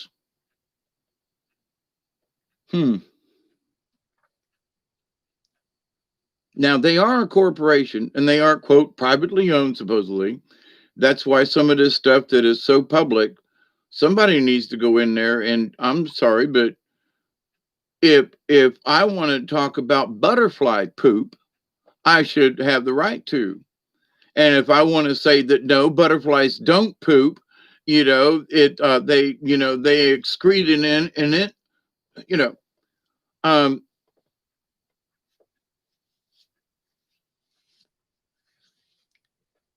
I should have the right to say whatever I want. Now, whether or not I act upon it or try to convince someone else to act upon something that I say, totally different. But I can sit here and rant about all kinds of stuff. And if it's just a rant, it's just an opinion, it's just a discussion. That's all this is, right?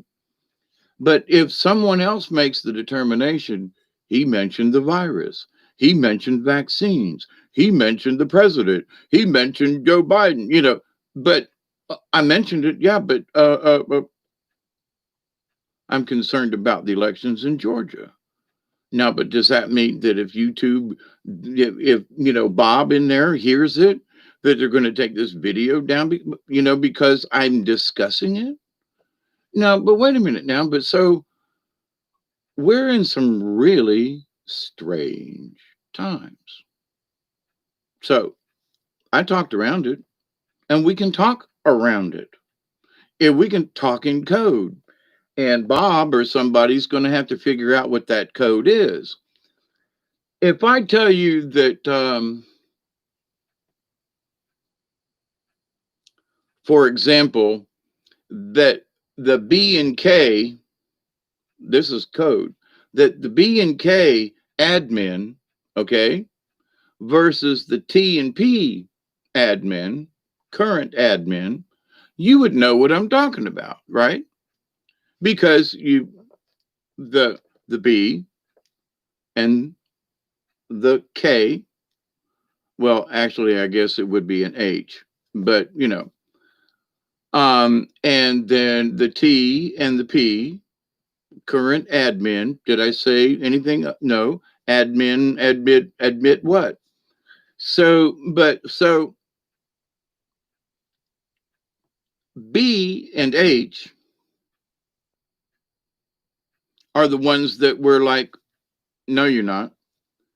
And T and P are like, yeah, they're going to fight till the end. So there are ways we can discuss certain things that keep us out of their algorithms. So have they silenced us?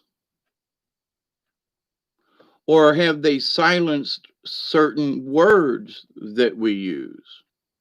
So if we decide to come up with a code, and every time I do a video, I could come up with another code and go, y'all know who I'm talking about?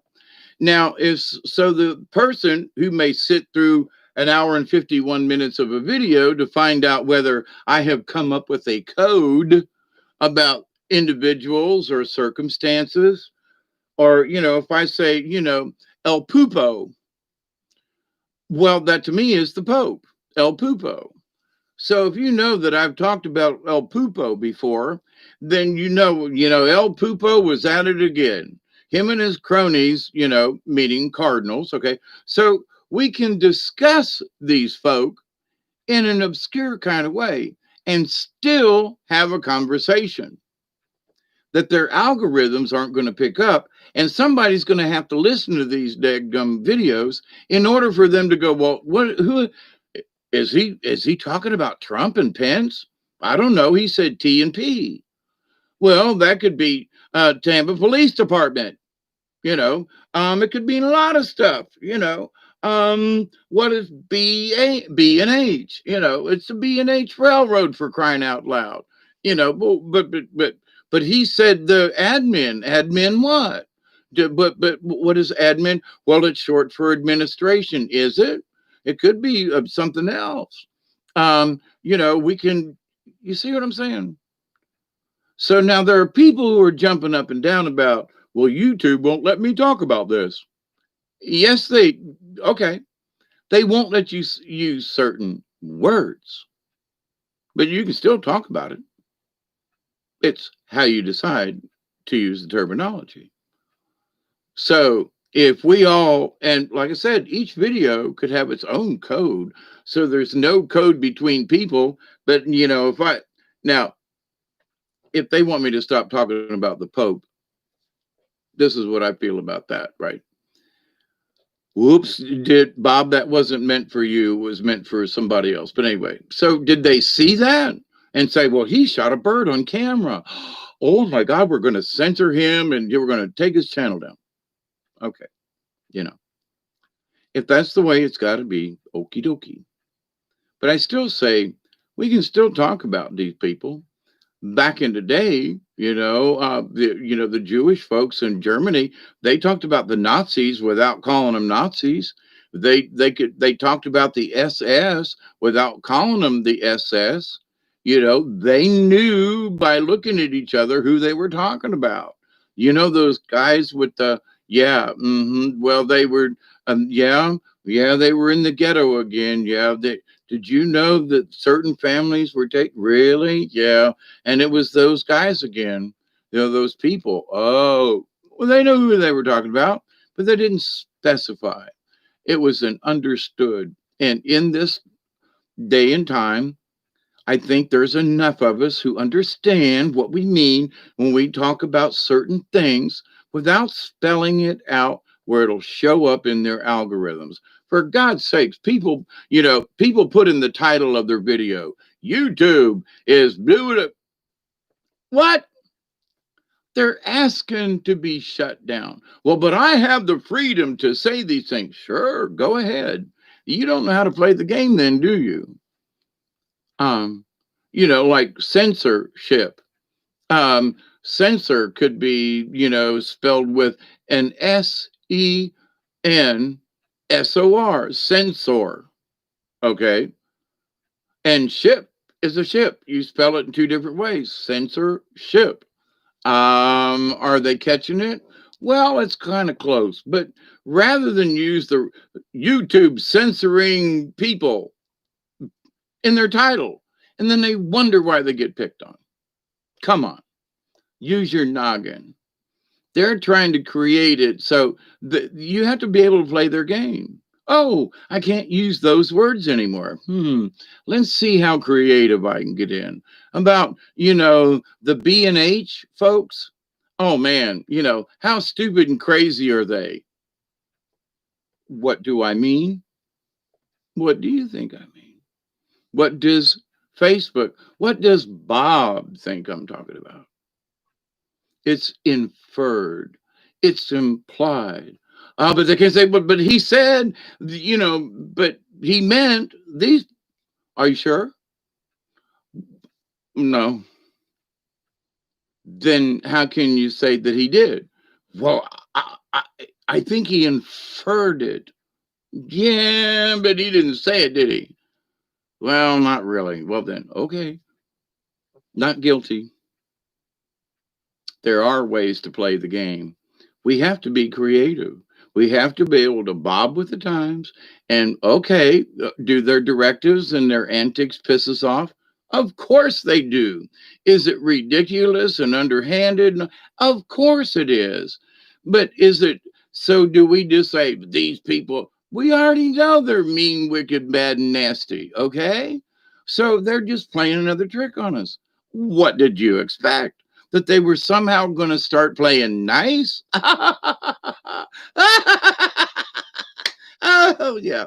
These folks are going to change their evil ways. And all of a sudden, they're going to say, listen, you can say anything you want about, B and H over there, because we're not going to censor you. We want to see what your opinion is. And we want to, okay. Not the case, right? If anything, they should be asking people, blow it out. Tell us how you really feel about the B and H combination, what? Old Joe and his counterpart? Yeah, okay. Wait a minute, he said Old Joe. Yeah, well, I was thinking about a Mark Twain, Old Joe the Indian, that went down in the caves with Becky and Shirley and all, and all of the anyway. So we know who we're talking about. We know these people are evil. We should just be looking at it going, So they're going to play this part of the game. Now, how can I, knowing what they're doing, how can I continue talking about certain subjects without them picking me up, without them getting what I'm talking about? So it becomes a game of fun of words and inferences and winks and nods. And George Carlin kind of, hey, we're talking about this, the hippy dippy postman but are we really talking about that? Or is it, there is a higher discussion going on that we're laughing at these jokes here, but it really means something up here. See? The inference is there.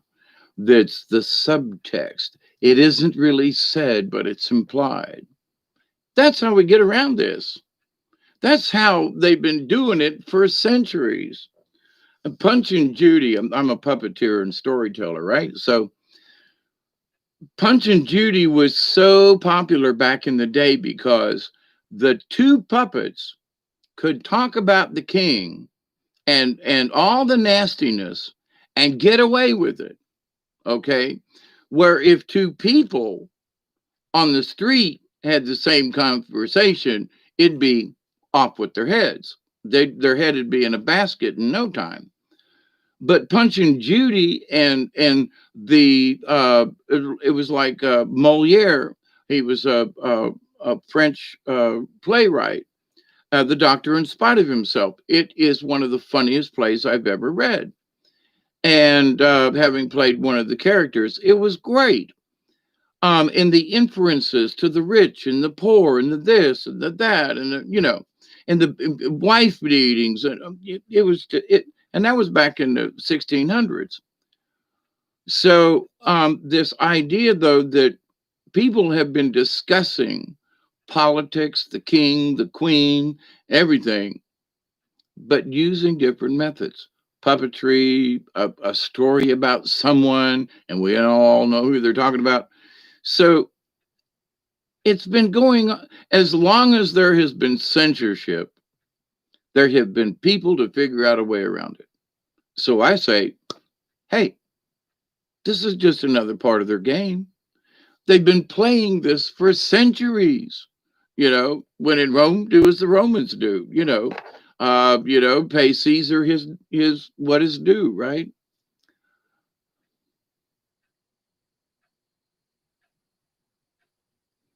Three Finger Christie, I'm 47, female and English.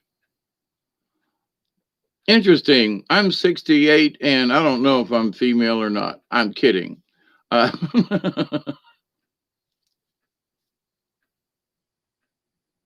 Scratch. Noman. Then you should be more open minded. I don't know why you made a statement about the lesbians.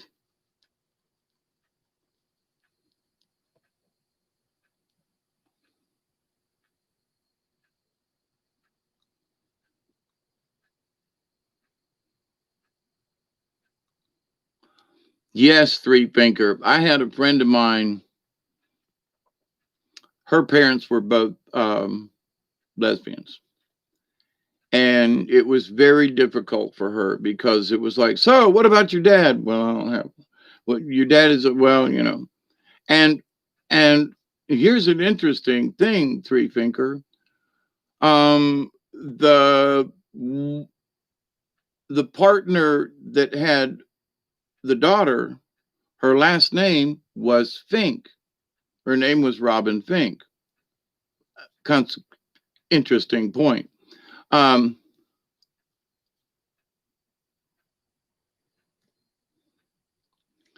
but anyway, as far as and here's the thing: some very close friends of mine, almost considered like the second family.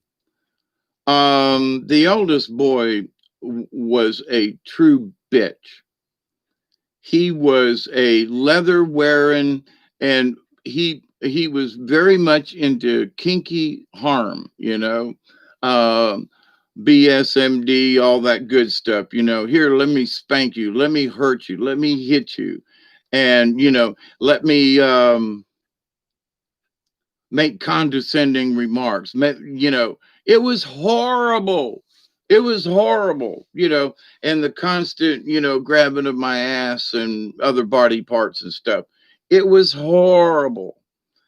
And there was a period of time in my life where, it was like anybody that tried to, acted queer, I just wanted to hit them. I wanted to slap them. I wanted to hurt them. I mean, hey, back in my day, it was like, hey, let's go roll a queer, oh my God.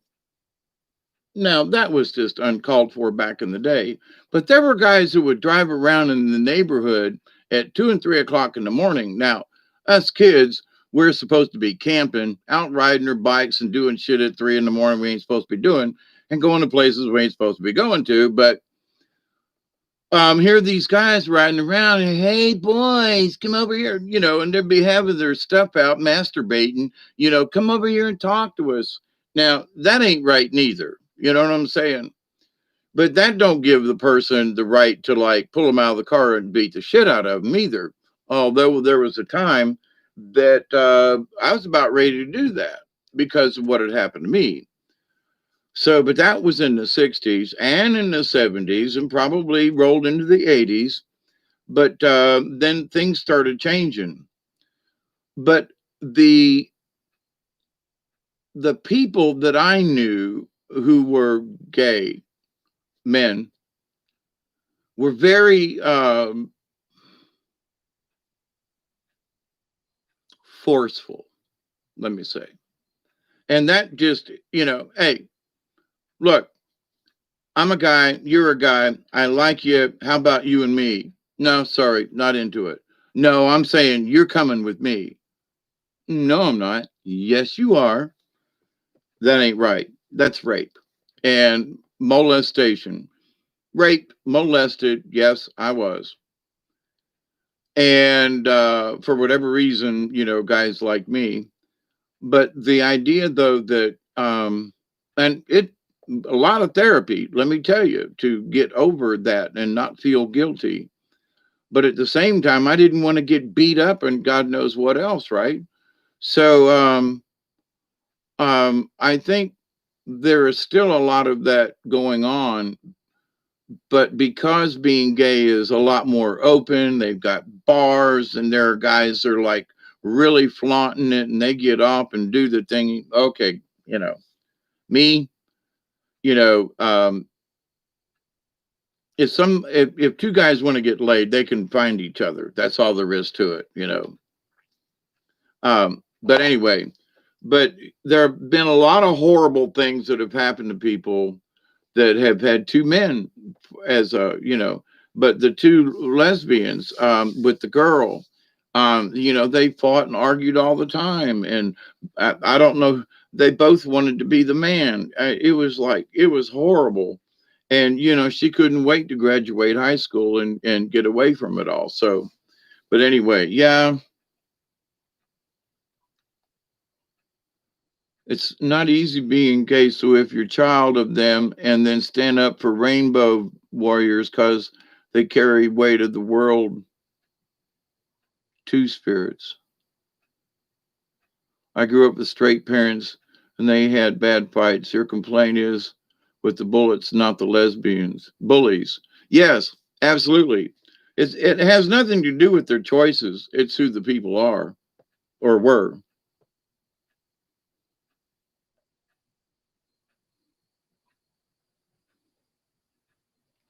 But anyway, yeah, parents can do some really nasty things. Me and my brothers and sisters, we couldn't figure out every time we turned around why they wanted to give us kids an enema. I mean, it was like strange, like an ass fixation. You know what I mean? And we talked about it as kids later on, and never got an answer. But there was it was really strange how it was like, and it was our mom, had this, and then we learned things later on. It was like, whoa, that's just too weird. And I'm glad that we're all over through that now. You know what I mean? But anyway, there are deviants of all types in all places, and that's going to be a um,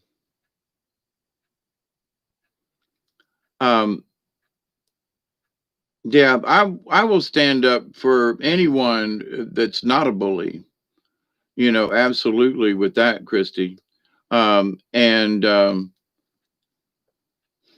each of our situations. I mean, for example, in my life, I was first molested at about 12, 13 years old, and different points later on. And and part of it was through the Catholic Church, in that they were going to show me the right way. Oh yeah, right. With the red hot poker up your ass. That's how they were going to do it, and proceeded to do so, by the way. But anyway, my experience though with it and how it traumatized me, a person who grew up near me, around me, whatever, had similar instances happen to him, but it affected him totally different. Um, Now, I didn't know him later on in life, but he was like, screw him, leave him alone, it's over with, blah, blah, blah. Now, later on, it might still have bothered him, and I didn't keep up with him afterwards, but how I looked at it at the time and how he was looking at it at the time was totally different, although we had similar circumstances. So, and I don't know, maybe he was, 20 years later, he was a closet gay or something. I don't know, but anyway, so two people having very similar experiences. Two people on the same boat that's sinking are going to have totally different points of view about it, even though they're both on a sinking ship. So any event, two people, brother, sister, boyfriend, girlfriend, or just two, people, we're each going to observe it and experience it and process it in our own way. That's all there is to it. But here's the honor and the glory and the justice of the universe. Regardless of who you are, now, again, we don't have to like bullies, don't like them, okay. But I've known some people that were bullies full time, all the time, always making rude remarks, always being an asshole. I mean, and we just said, after a while, instead of trying to change the person, we go, well, that's just how Marty is, He's just, you know, a closeted gay asshole. What? Well, because, he's, well, I'm in the closet. Don't tell anybody. Then why are you coming to me and telling me you're in the closet? Well, what? You're looking to see if I'm in the closet? Anyway. But a bully and a mean one, and all the time, men or women, didn't matter. He was just mean. So, but we got this, well, that's just Marty. You know how mean he is. And so it was like, yeah, okay. So where before we used to all get pissed off at Marty and his behavior, now it's just like, it's Marty. You know how he is. Ain't gonna change him. You don't listen to him. We know he's just full of shit. So in that though, in that little story, which is true by the way, and Marty will never listen to this video, but um, the idea though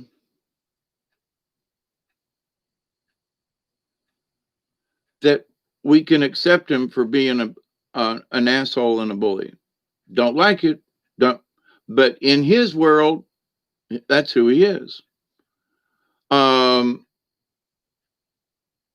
So one of the hardest things in the universe for us to learn that regardless of who people are, we should honor and respect them. Don't have to like them. Don't have, well, but he's a child molester. Yeah, okay. But, I want him in jail and he's broken the law. But he is who he is. A snake is a snake. A dog is a dog. And a pedo is a pedo. Ain't going to change him. So what do? Well, in our society, it's not allowed. Although they're, trying their best to make it, kids under the age of 14 can have consensual sex because now in this day and age, it's so much more open. Oh, please stop. So, what is socially acceptable to some people in the grand scheme of the spiritual, I must say, I don't like them, but I must respect them because they think they're right. They're a lizard, okay? The lizard people will like to eat other people. Jeffrey Dahmer, okie dokie, fine. So a lizard's a lizard. That's a lizard. That person over there is an angel. That person over there is But if they're a lizard, we have to just say, okay, we have to respect them for being a lizard. Again, doesn't mean we have to allow them to continue to eat people or molest people. That's not my point. But in the acceptance and forgiveness of the universe, we must accept that both things exist, whether we like it or not. Now, we can try to affect the other person, but we still have to respect and honor who they are as an individual. I know that's difficult for a lot of people to get, but forgiving the priest that diddled me, forgiving the person who first molested me, forgiving the person, you know what I'm saying, who pushed my face in the mud, the person who tried to drown me, to all of those people, I must forgive and say, at the time, they thought they were right. So I honor them simply because they thought they were right and that it'll work itself out in the universe. It's a difficult situation to swallow, grasp, and Katniss, hi there. It is very liberating. Um,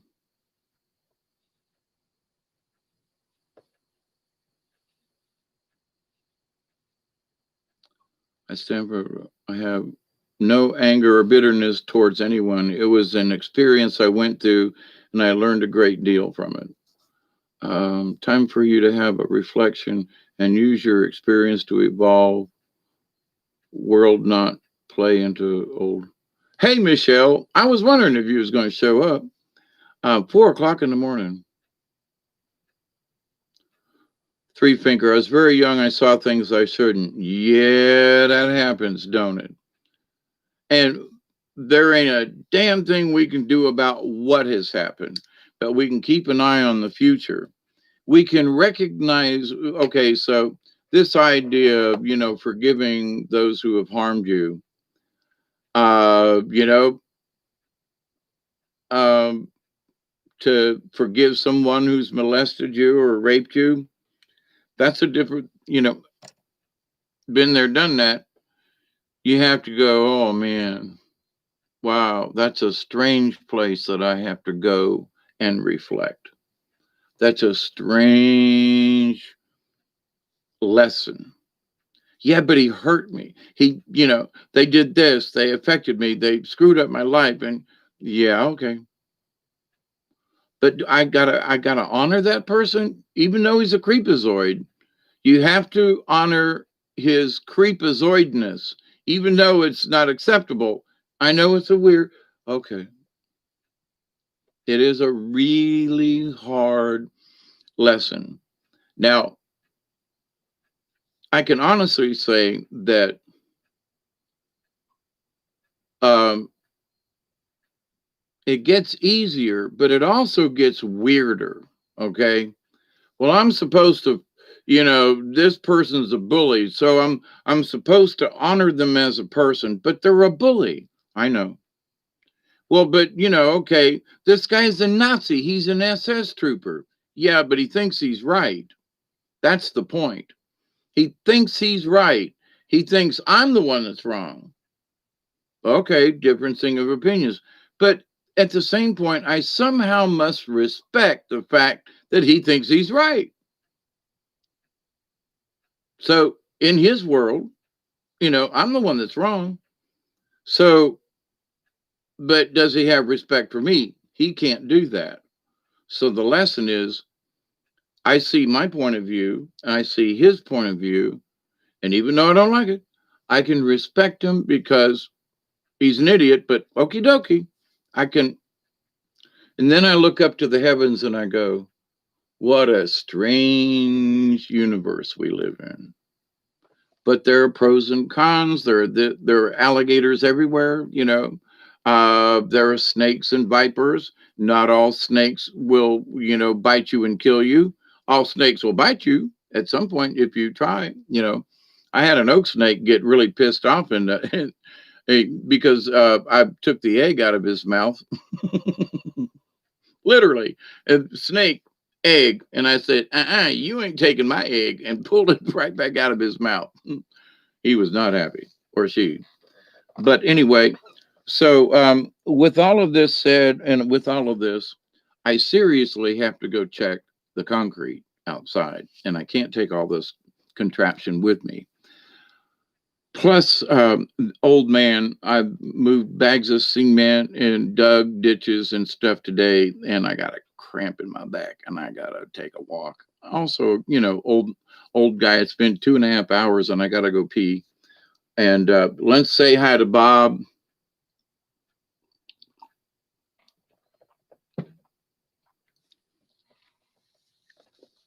And in this idea of forgiveness, and in the world of religion, well, God says to, forgive your enemy and love thy neighbor as thyself and stuff. But then, that God of the Bible wants to smite us, kill us, and, let's have a flood because, I can't forgive you. Think about that one for a minute. Well, God said this or that. Yeah, well, Sodom and Gomorrah. Well, but he couldn't. Well, if he could find two positive people, he wouldn't destroy the cities. Okay, but still, to me, that's a vengeful son of a bitch. You know what I mean? So God needs to practice what he preaches, in my humble opinion. In that, if we're supposed to forgive those folks, that trespass against us and lead us not into temptation, but deliver us from evil. For thine is the kingdom, the power, and the glory. Amen, right? The Lord's Prayer, or part of it anyway. But to the point, though, then shouldn't God follow his own example compared to what he's done in the Bible, smiting all of us down here on the planet? One's got to wonder whether or not that's the true God, if you know what I mean.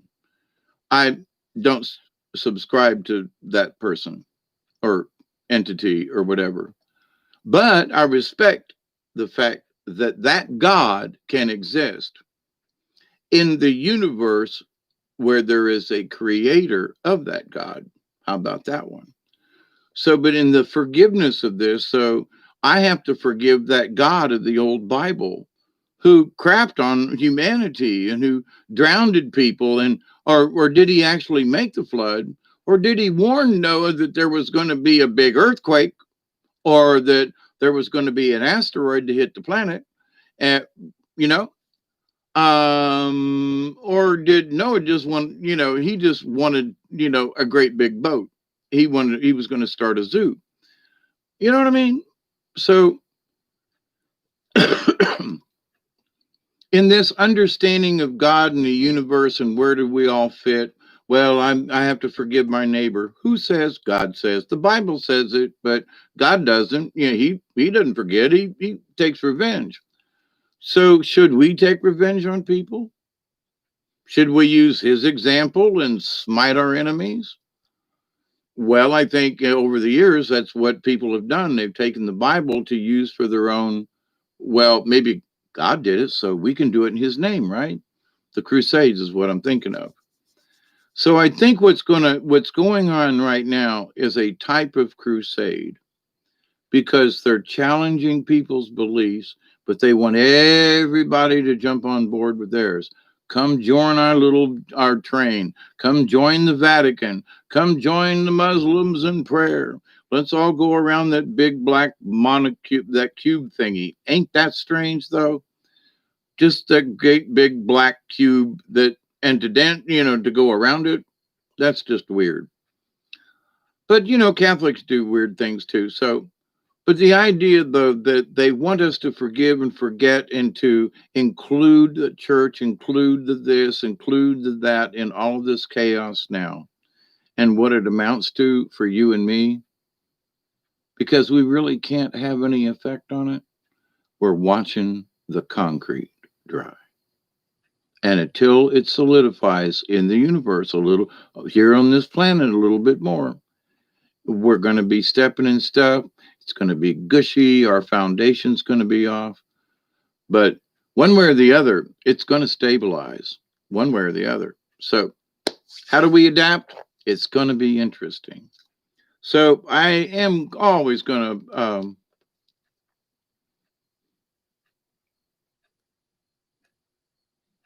Christy, it's not easy waving rainbow tribe flag even in 2020. Respect that fact. I do, Christy. And my issue with my relatives are that they want to shove their rainbow flag up my nose. And fly it all you want to, but I'm sorry, quit shoving it up my nose. And I don't understand why. Fly your flag. But then they take the flag down, but you must, I see your flag. I got it. We're cool. No, no, no, no, no. You must eat I'm nah. And that's what I was talking about earlier on, about an hour and a half ago, in that I don't understand why. It's one thing to put up your sign, but it's another to, like, you see my sign. You better look at my sign. You see my sign. Fly it. I'm good with that. I really am, you know. But as a heterosexual male, I ain't got no flag. Just saying. But in that, I respect people. But when they try to cram their flag, their ideas, whatever it is, down my throat, when I already respect them, that's what gets me. I'm sorry about that, Christy. I've been threatened with rape because I'm a heterosexual man. How does uh, this is a discussion now? I'm not taking away from what you're saying, but as a man being raped by another man because I'm heterosexual, in a way, uh, I mean, say a woman could do it. Well, I understand that there's that difference there. I understand, Christy, what you mean, but I've got relatives who keep cramming the flag up my nose. And I'm just saying, just be who you are. It's cool. We all love you. Um, uh, that's my point. It was like every time I talk to my sister, for example, well, you know I'm gay, don't you? Yes. Well, you know that, and it always had to, it always had to come down to her being gay. And I'm like, I know you're my little sister. I know. How many times have you told me, well, you know I'm gay? If I called her up every time and said, Amy, I'm a heterosexual man. Well, what? So, I mean, but anyway, that's my point. And she's gotten a lot better over the years, but there for a while. And my granddaughter, oh my God, I'm sorry, but I just want to slap her. I just, would you stop what you're doing? It's okay. I mean, I was one of the first people she talked to when she came out. And I'm like, I'm cool with it. All right. Let's have a conversation with your mother. I'm cool with it. But over the years, she now hates me because I'm a guy, you know. I was one of the first people that said, it's okay to be a lesbian. I'm good with it. And now she hates my guts. I'm not pressing agendas, and I'm saying we are spirits, respect all God's children. I agree wholeheartedly with you, Christy. I agree. And it's only in those circumstances. But my point is, even though my sister was, and my granddaughter was so belligerent about it, I still love them and respect them. You know, I just wish they would modify that behavior. I'm cool with who they are. Just stop with trying to force it on everyone. You know, hey, this is your gay sister. I'm just wanted to tell you that I'm a lesbian. Yeah, honey. And I'm wearing lesbian clothes. What? Yeah, I'm dressing like a man. Oh, okay. Yeah. She did that to me. I mean, this was back in the 80s, but she, honest to God, did that. So, and I respect, if you want to be who you are. Hopefully you're not Jeffrey Dahmer kind of folk, but be who you are, be honest and be truthful. and just be who you are. That's the honest part of it, you know. So, Chrissy, I meant no harm to you. I hope you understand that. And I think we probably had similar situations, similar types of events in our lives. And, you know, it was not cool, you know, and to the point, it's still not cool. Um, you know, and in saying that, um, you know, it's hard to fly that rainbow flag now, just as hard as it ever was. Um, and being an old codger, I can get it with some other old codgers in that I hear them say, "I don't care if they're gay, but why do they have to have that flag? Why do they have to, you know, why is everything rainbows? Why can't they just be people?" And I scratch my head and go, "I don't know." You know, they want to be proud. But yeah, I'm proud, but I don't have a flag. I know, I know. So there are those of us who are, you know, just us who don't get why it's so important that they wag the flag all the time, you know? And so it's, we don't get it. You're being patriotic to being gay or lesbian or transgender or, oh my God, they're adding another one to the list. Can we just say you're different and it's okay? I'm good with that. So, but there are folks my age and younger who don't understand. Okay, you've got the flag, got it. But, you know, this constant look at me, wave, wave, wave, look at me, wave, wave, wave. And if you don't see me, then I'm going to holler at you. See me? I'm waving the flag. Oh, okay. So people don't, I think the problem with the flag thing is the fact that some people feel like they're made to watch the flag. They're made, they have to accept this flag waving from everybody. And it pisses them off. It's one thing to accept, you know, gay people, which there are those folks that are like, not in my family. I mean, you know, they've kicked folks out. You know, a certain family that I know and how they treated the older sibling. But anyway, and of five children, two of them turned out to be gay, one man and one of the girls. So interesting in that of itself. I'm from a Catholic family too. But the idea though that somehow and and these folks I'm talking about, they don't wave a flag. They are just who they are. And I think I respect them more because they just are who they are. You know, Chuck's got his partner. What you call it's got her partner. They've been together for years. And you know, I know, you know, straight people, if that's, you know, that have not been, you know, I couldn't make a marriage last more than 4 or 5 years, you know. And so it's like, and as hard as I tried, still couldn't do it. It's the other person. Okay. But the fact that they actually have been together, have made a good life together, they're still together, you know, I'm all for it. But at the same time, they're not constantly waving a flag in folks' face. And they're accepted by all the people in the community. They run a restaurant, they help old people, and they're highly respected. So nothing wrong with that. And I'm all for that. But anyway, I actually been like civilian nun for the last 8 years because I've been attacked and still doesn't change because they still attack because I don't want any side. I get that part. I got you, Christy. I understand.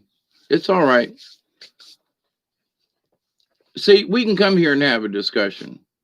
And I'm open to all kinds of folks. And, you know, I guess I guess the point I'm trying to make, it's the overzealous. It's those people, it's I can't say it's the same people, but it's the same thing about people trying to build up the 21st. Oh, we're all going to ascend into the fifth dimension and we're all everything's going to change and all this stuff's going to be all, you know, prettyful and oh, come on, please. You know, don't being overzealous. That's the point I think that I'm having. Old school reminds me of my mom. She said how it was, didn't take it off. Anyone says scratch. Yeah. But see, we can have a discussion here. And I'm glad, Christy, that you understand. I wasn't picking on you. I'm picking on I'm picking on some of my own relatives, but I love them to death. I do. I do. I do. I do. I do. But man, sometimes they just make me crazy, you know? Of course, they can't really accept my lifestyle of being a hermit down here and talk, I'm talking about doing, animal card readings and I talk about UFOs and stuff and boy, that just, so I'm crazy to them too. And I sometimes wonder if they respect me. It's only been like, you know, if they actually respect me as I respect them, whether they believe me or not about things, whether, I don't care, my sister's gay, or, I don't care. She's gay, but she had a black man for a partner and has two children, both who are mulatto, but she's a lesbian. It's complicated.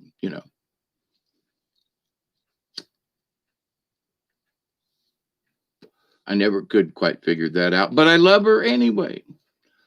I love my nephews. And I offered one of them to come down here and stay with me and find a job and give them a place to live, not have to pay any rent, and to get on their feet and save up some money. They don't just stay here, but they go back to Ohio. But to give them an opportunity to get their life straightened out, get a little money and get some things straight, nah, you know. Well, Uncle Dave, that's nice, but nah, don't want to take you up on that offer. So they end up back in jail. Okay. Same thing with my grandson. But anyway, my granny offered me help back in the day, and I took it. And I always respected. I still respect her for what she did and gave me that chance to get out of jail and to stay somewhere long enough to where I could build up a little bankroll and I could rent a place and of my own and I could take care of things. And it takes a little while to get on your um, to get your stuff together. But there are people who just like, well, that's too much trouble. You can't you're going to spend a year in jail, but you can't spend 6 months with me to save up a little money and to get your life. I'd rather spend. Okay, go to jail. Bye. See you later. I ain't sending you money for cigarettes. Just saying. But I love you. So my friends, at 2:37, at 4:30 in the morning. Dang, we missed 4:20. Well, smoke if you got them. That's all I got to say. So 4:20 is a little late. Stay safe all and have a great day and night. You too, Katniss. I'm fixing to pray us out of here.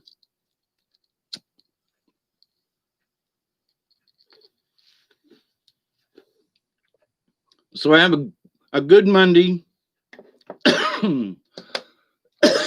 Wherever you may be. Yep. It's 4:20 someplace. We're a little late, but close enough, right? So my clock's a little slow. Ooh, that was a good one, let me tell you. Yummy, yummy. Sapphire is what it was called. Sapphire something. Anyway, yum, yum. My friends, I love you. Thank you, Christy, for your opinion. And well, I'll always send prayers out. I'm sorry that folks have, done that. But in the same way, I've had men attack me and I may not understand fully what you're going through, but I have been through something that was very similar and it just ain't fun. Thank God I'm older and nobody gives a shit about me. you know, uh, you know, anyway, I won't go there. But anyway, what's that? It looks like a glass, Michelle. These little emojis and stuff. I love them. Okay. To all of you who listen in and hang out and come in and watch me watch concrete dry. I honestly, Michelle, I poured concrete at like 12:15 tonight. I'm mixing concrete for my porch out there. But anyway, and honestly, I got to go check and make sure nothing has moved. It's probably too late, even if it has. Uh, can't wait till menopause. Then won't be as wanted on human market. I don't. I'm not trying to dissuade you, Christy. I don't know. I've met some crazy people in my lifetime, and when I was like 62, I met some folks that it was like I thought this shit was over with, and it was like nah. So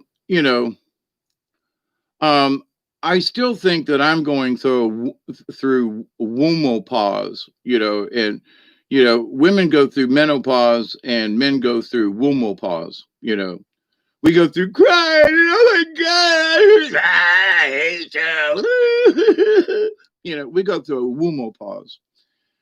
And what did he call that? Yeah, we go through womenopause, midlife crisis. But I'm here to tell you that I've had cramps and things and stuff, and your prostrate feels like a golf ball up your butt. Just you go through these things. Like anyway,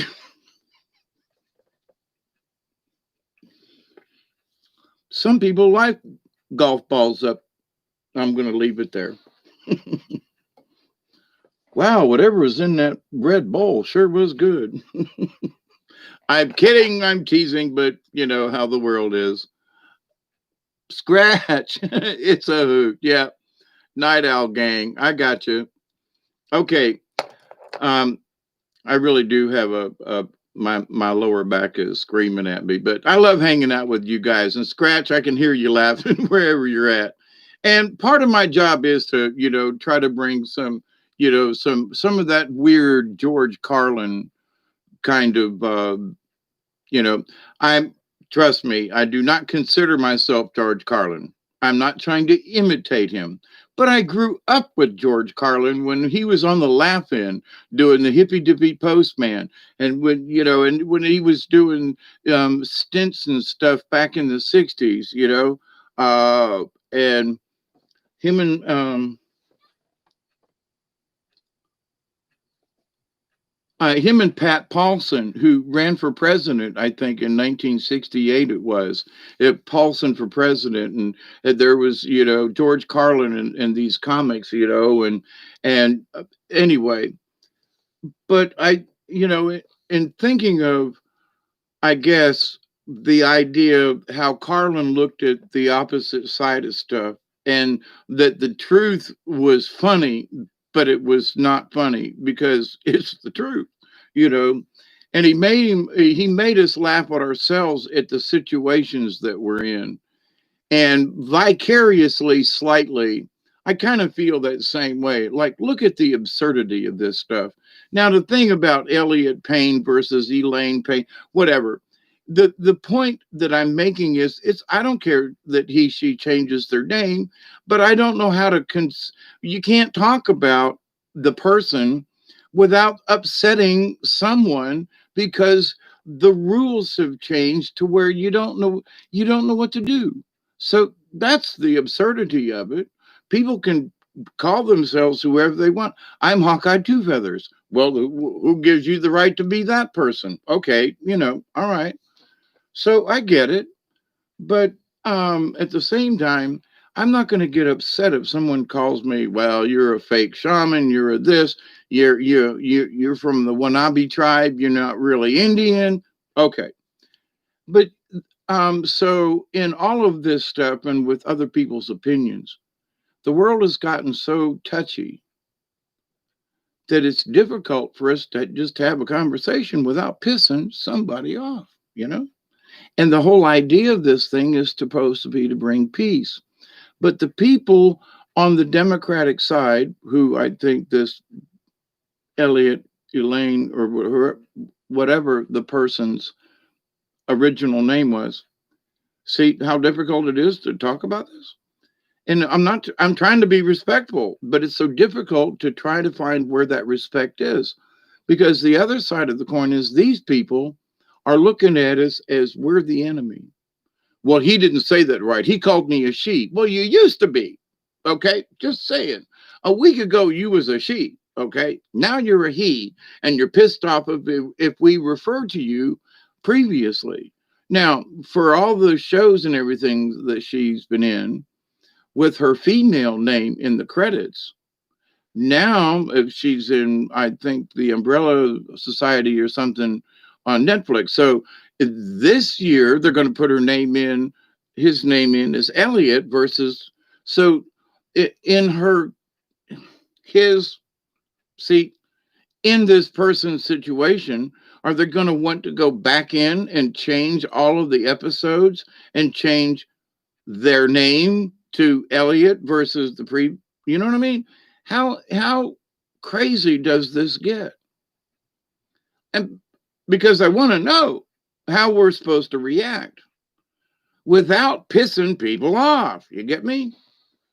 So there needs, the people who are changing their identities, or who are establishing themselves with whatever gender role. You got to give us folks a chance to catch up, okay? Give us a little time. You're now Elliot. Okay. It's going to take me a little bit. All right, but you should calm down. I respect you, but you were a she yesterday, and it's going to take me a little time.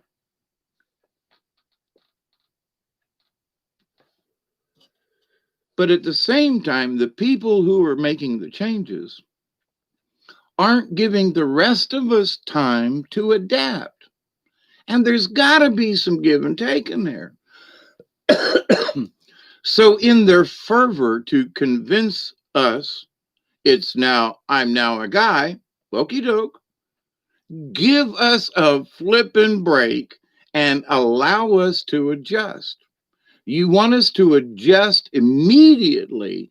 And if we don't adjust immediately, then you're going to be pissed at us and you're going to call me some white racist,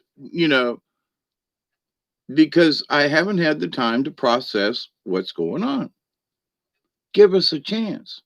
But these same folks who want this equality, they're telling the rest of us to go to hell. Because if this person was really a peace-loving, let's all get along, wave our flags, then how come you can't get along with me when I'm trying to understand? Just saying. So we must accept you, but you already don't accept us. And we're trying. We're really trying over here. So it seems like this is all going in one direction. So the people that want us to respect them for their changes are not respecting us one iota. Because if they did, they'd give us the opportunity to adjust. And they're not. So it seems to be a one-way street. And we all need to adjust to this because it's, definitely a difference. Scratch, do as I do, whatever makes me happy. If it pisses someone off, oh, well, it'll pass. Yep. Others don't have to live my life. So as far as I'm concerned, I'll live my life the way I see fit. Live and let live. And see, Scratch, I'm the same with you, Christy, respect should be given until they cross the line. Respect should not be earned up front. It is given blind, unconditional love. Yeah. Respect must be earned. I can demand to be respected, and there are people who are going to go, up yours, buddy. I don't have to respect you. Well, but I demand it. Everybody should respect the. Yeah, well, up yours, Dave. And I've had people tell me that. So, and I've had to back off and learn to work around it.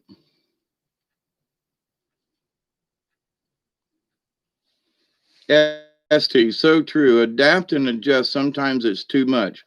See, I they've changed the parameters, but they haven't given us any guidelines. So they demand the respect up front when they haven't given us the opportunity for them to earn our respect. And as soon as they blow up, well, you're not giving me the respect I deserve, as some of this stuff was going. But hang on, you haven't given us a chance. Give us a reason to respect your point. Or, I've changed my mind and you're just going to, okay, we'll accept it. We'll go along with this. But if you make any reference to who I was before, then that's a grave, disrespect to me. Hang on. We got to get used to this. So, these same people demanding respect, I honestly, in my humble opinion, yes, Christy, trust is earned by actions. And right out of the box, Elliot has disrespected me because they haven't given me a chance to figure out what's going on yet. And a lot of other people around them.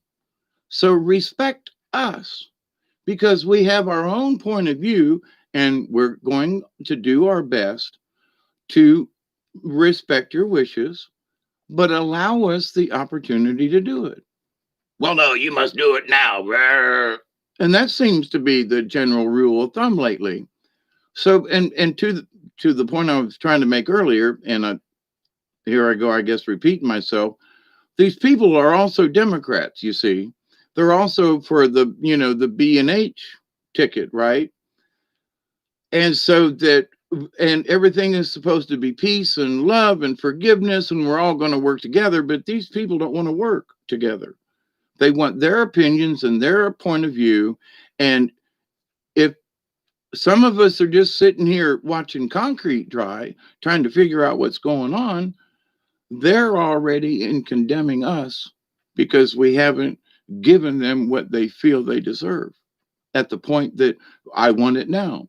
Hang on. It's only been a couple of days. Give us a break here.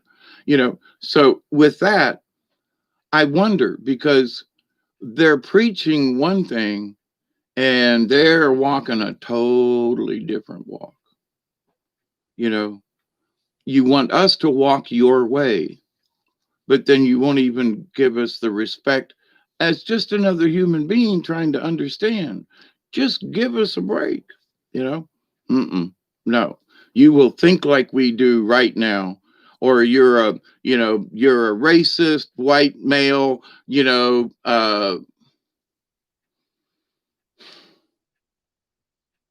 that's from my granddaughter, you know. So how did we become from loving grandparents to racist, evil white men? What did I do here? I was just minding my own business. Scratch School of Hard Knocks might be what we grow up. It doesn't mean we have to carry it on, evolve for greater good of all. Absolutely. And in having these discussions, there are subjects that I talk about and have touched on. I mean, it's not easy for me to want to discuss the pedophilia through the priesthood or whatever, but I've learned to be able to talk about it without being emotional and without it really seriously pissing me off and wanting to pound the table. But these things need to be talked about. They need, people need to open up as much as they will allow themselves to, but it is liberating. At the same time, I reflect back on it and I still go, there are times when there should have been something that I could have done to get myself out of the situation. And then I realized that I was literally brainwashed into this, and that when you're brainwashed, you're not in control of your own self.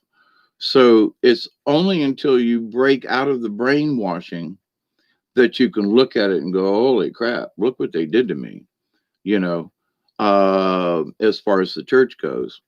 So, those of us who have had bad experiences within the church, the last place I want to go back to is the Catholic Church. I'm just saying, they have not apologized enough to me or the people that they've harmed. And, just flipping it off and no, no, no, no. Them folks, some of them folks need to do some penance. I need some money in my collection plate that they have taken from me over the years, and my pride and my dignity, and the suicide attempts because of their behavior within the Catholic Church. And so, can they take that back? Well, I could hate them. I don't. I don't like them very good, but I've gotten out of the hate aspect, and I moved into they are who they are, and I must respect them because they thought they were right. They, so in that, I must be humble and true to the universe and say, I must forgive them, for they know not what they do. Anyway, ST, LOL, that was like answering my mother's scratch. Okay.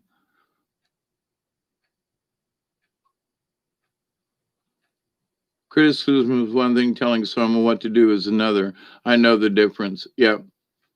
And we all need constructive criticism, when anytime I did a play as a character or as a director, I always went to people and say, look, I'm not asking for compliments. I want to know how we did. How was the lighting? How was the sound? Did you understand what was going on with how we did the lighting and everything? And yeah, okay. And so people was like, well, there are those people who would say, well, Dave, you're just looking for a compliment. No, as an actor, I want to improve. If I've done something wrong or a movement was wrong, I want to get better. So I'm not asking you to pat me on the back. I'm asking you how was the show? How did I do? I can't speak for anybody else, because how was my character? Did you understand it? And in one play that I did, I never said a word through the whole play. Not one word. I was mimicking a little bit of Charlie Chaplin, and at the moment I can't think of the other guy's name, but anyway, he started back in vaudeville, and I was mimicking the two of them, and so I was being a silent movie person in a in a talkie, okay. And even at the end, when I came out and took a bow, I had made a little sign, and when I stood back up, it said "thank you" on it, and the audience like died. So, but after talking with some folks in this particular play, I was sitting in the back, and I would kind of doze off, and I would be listening, and then I'd get up and I'd be playing the drums along with something. And I'd say, well, so how'd you like this show? And the people said, we kept watching you. And I was like, what do you mean you were watching me? Because you never said a word, but you were always doing something in the background. And I said, but was I a distraction? And they were like, no, because I was a sound effects man who didn't make a sound verbally. So I had to do things for the next setup and making noises to go along with what was going on.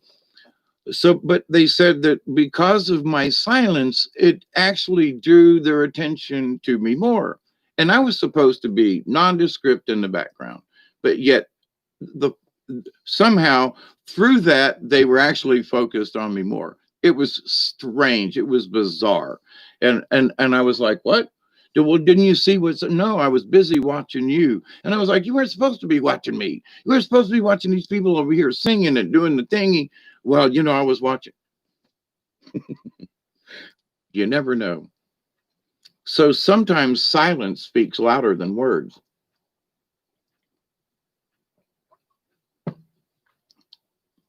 Anyway,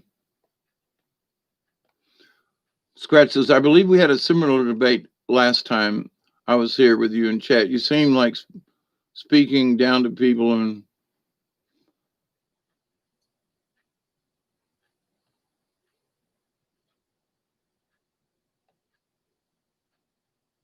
I was a crybaby for 10 months.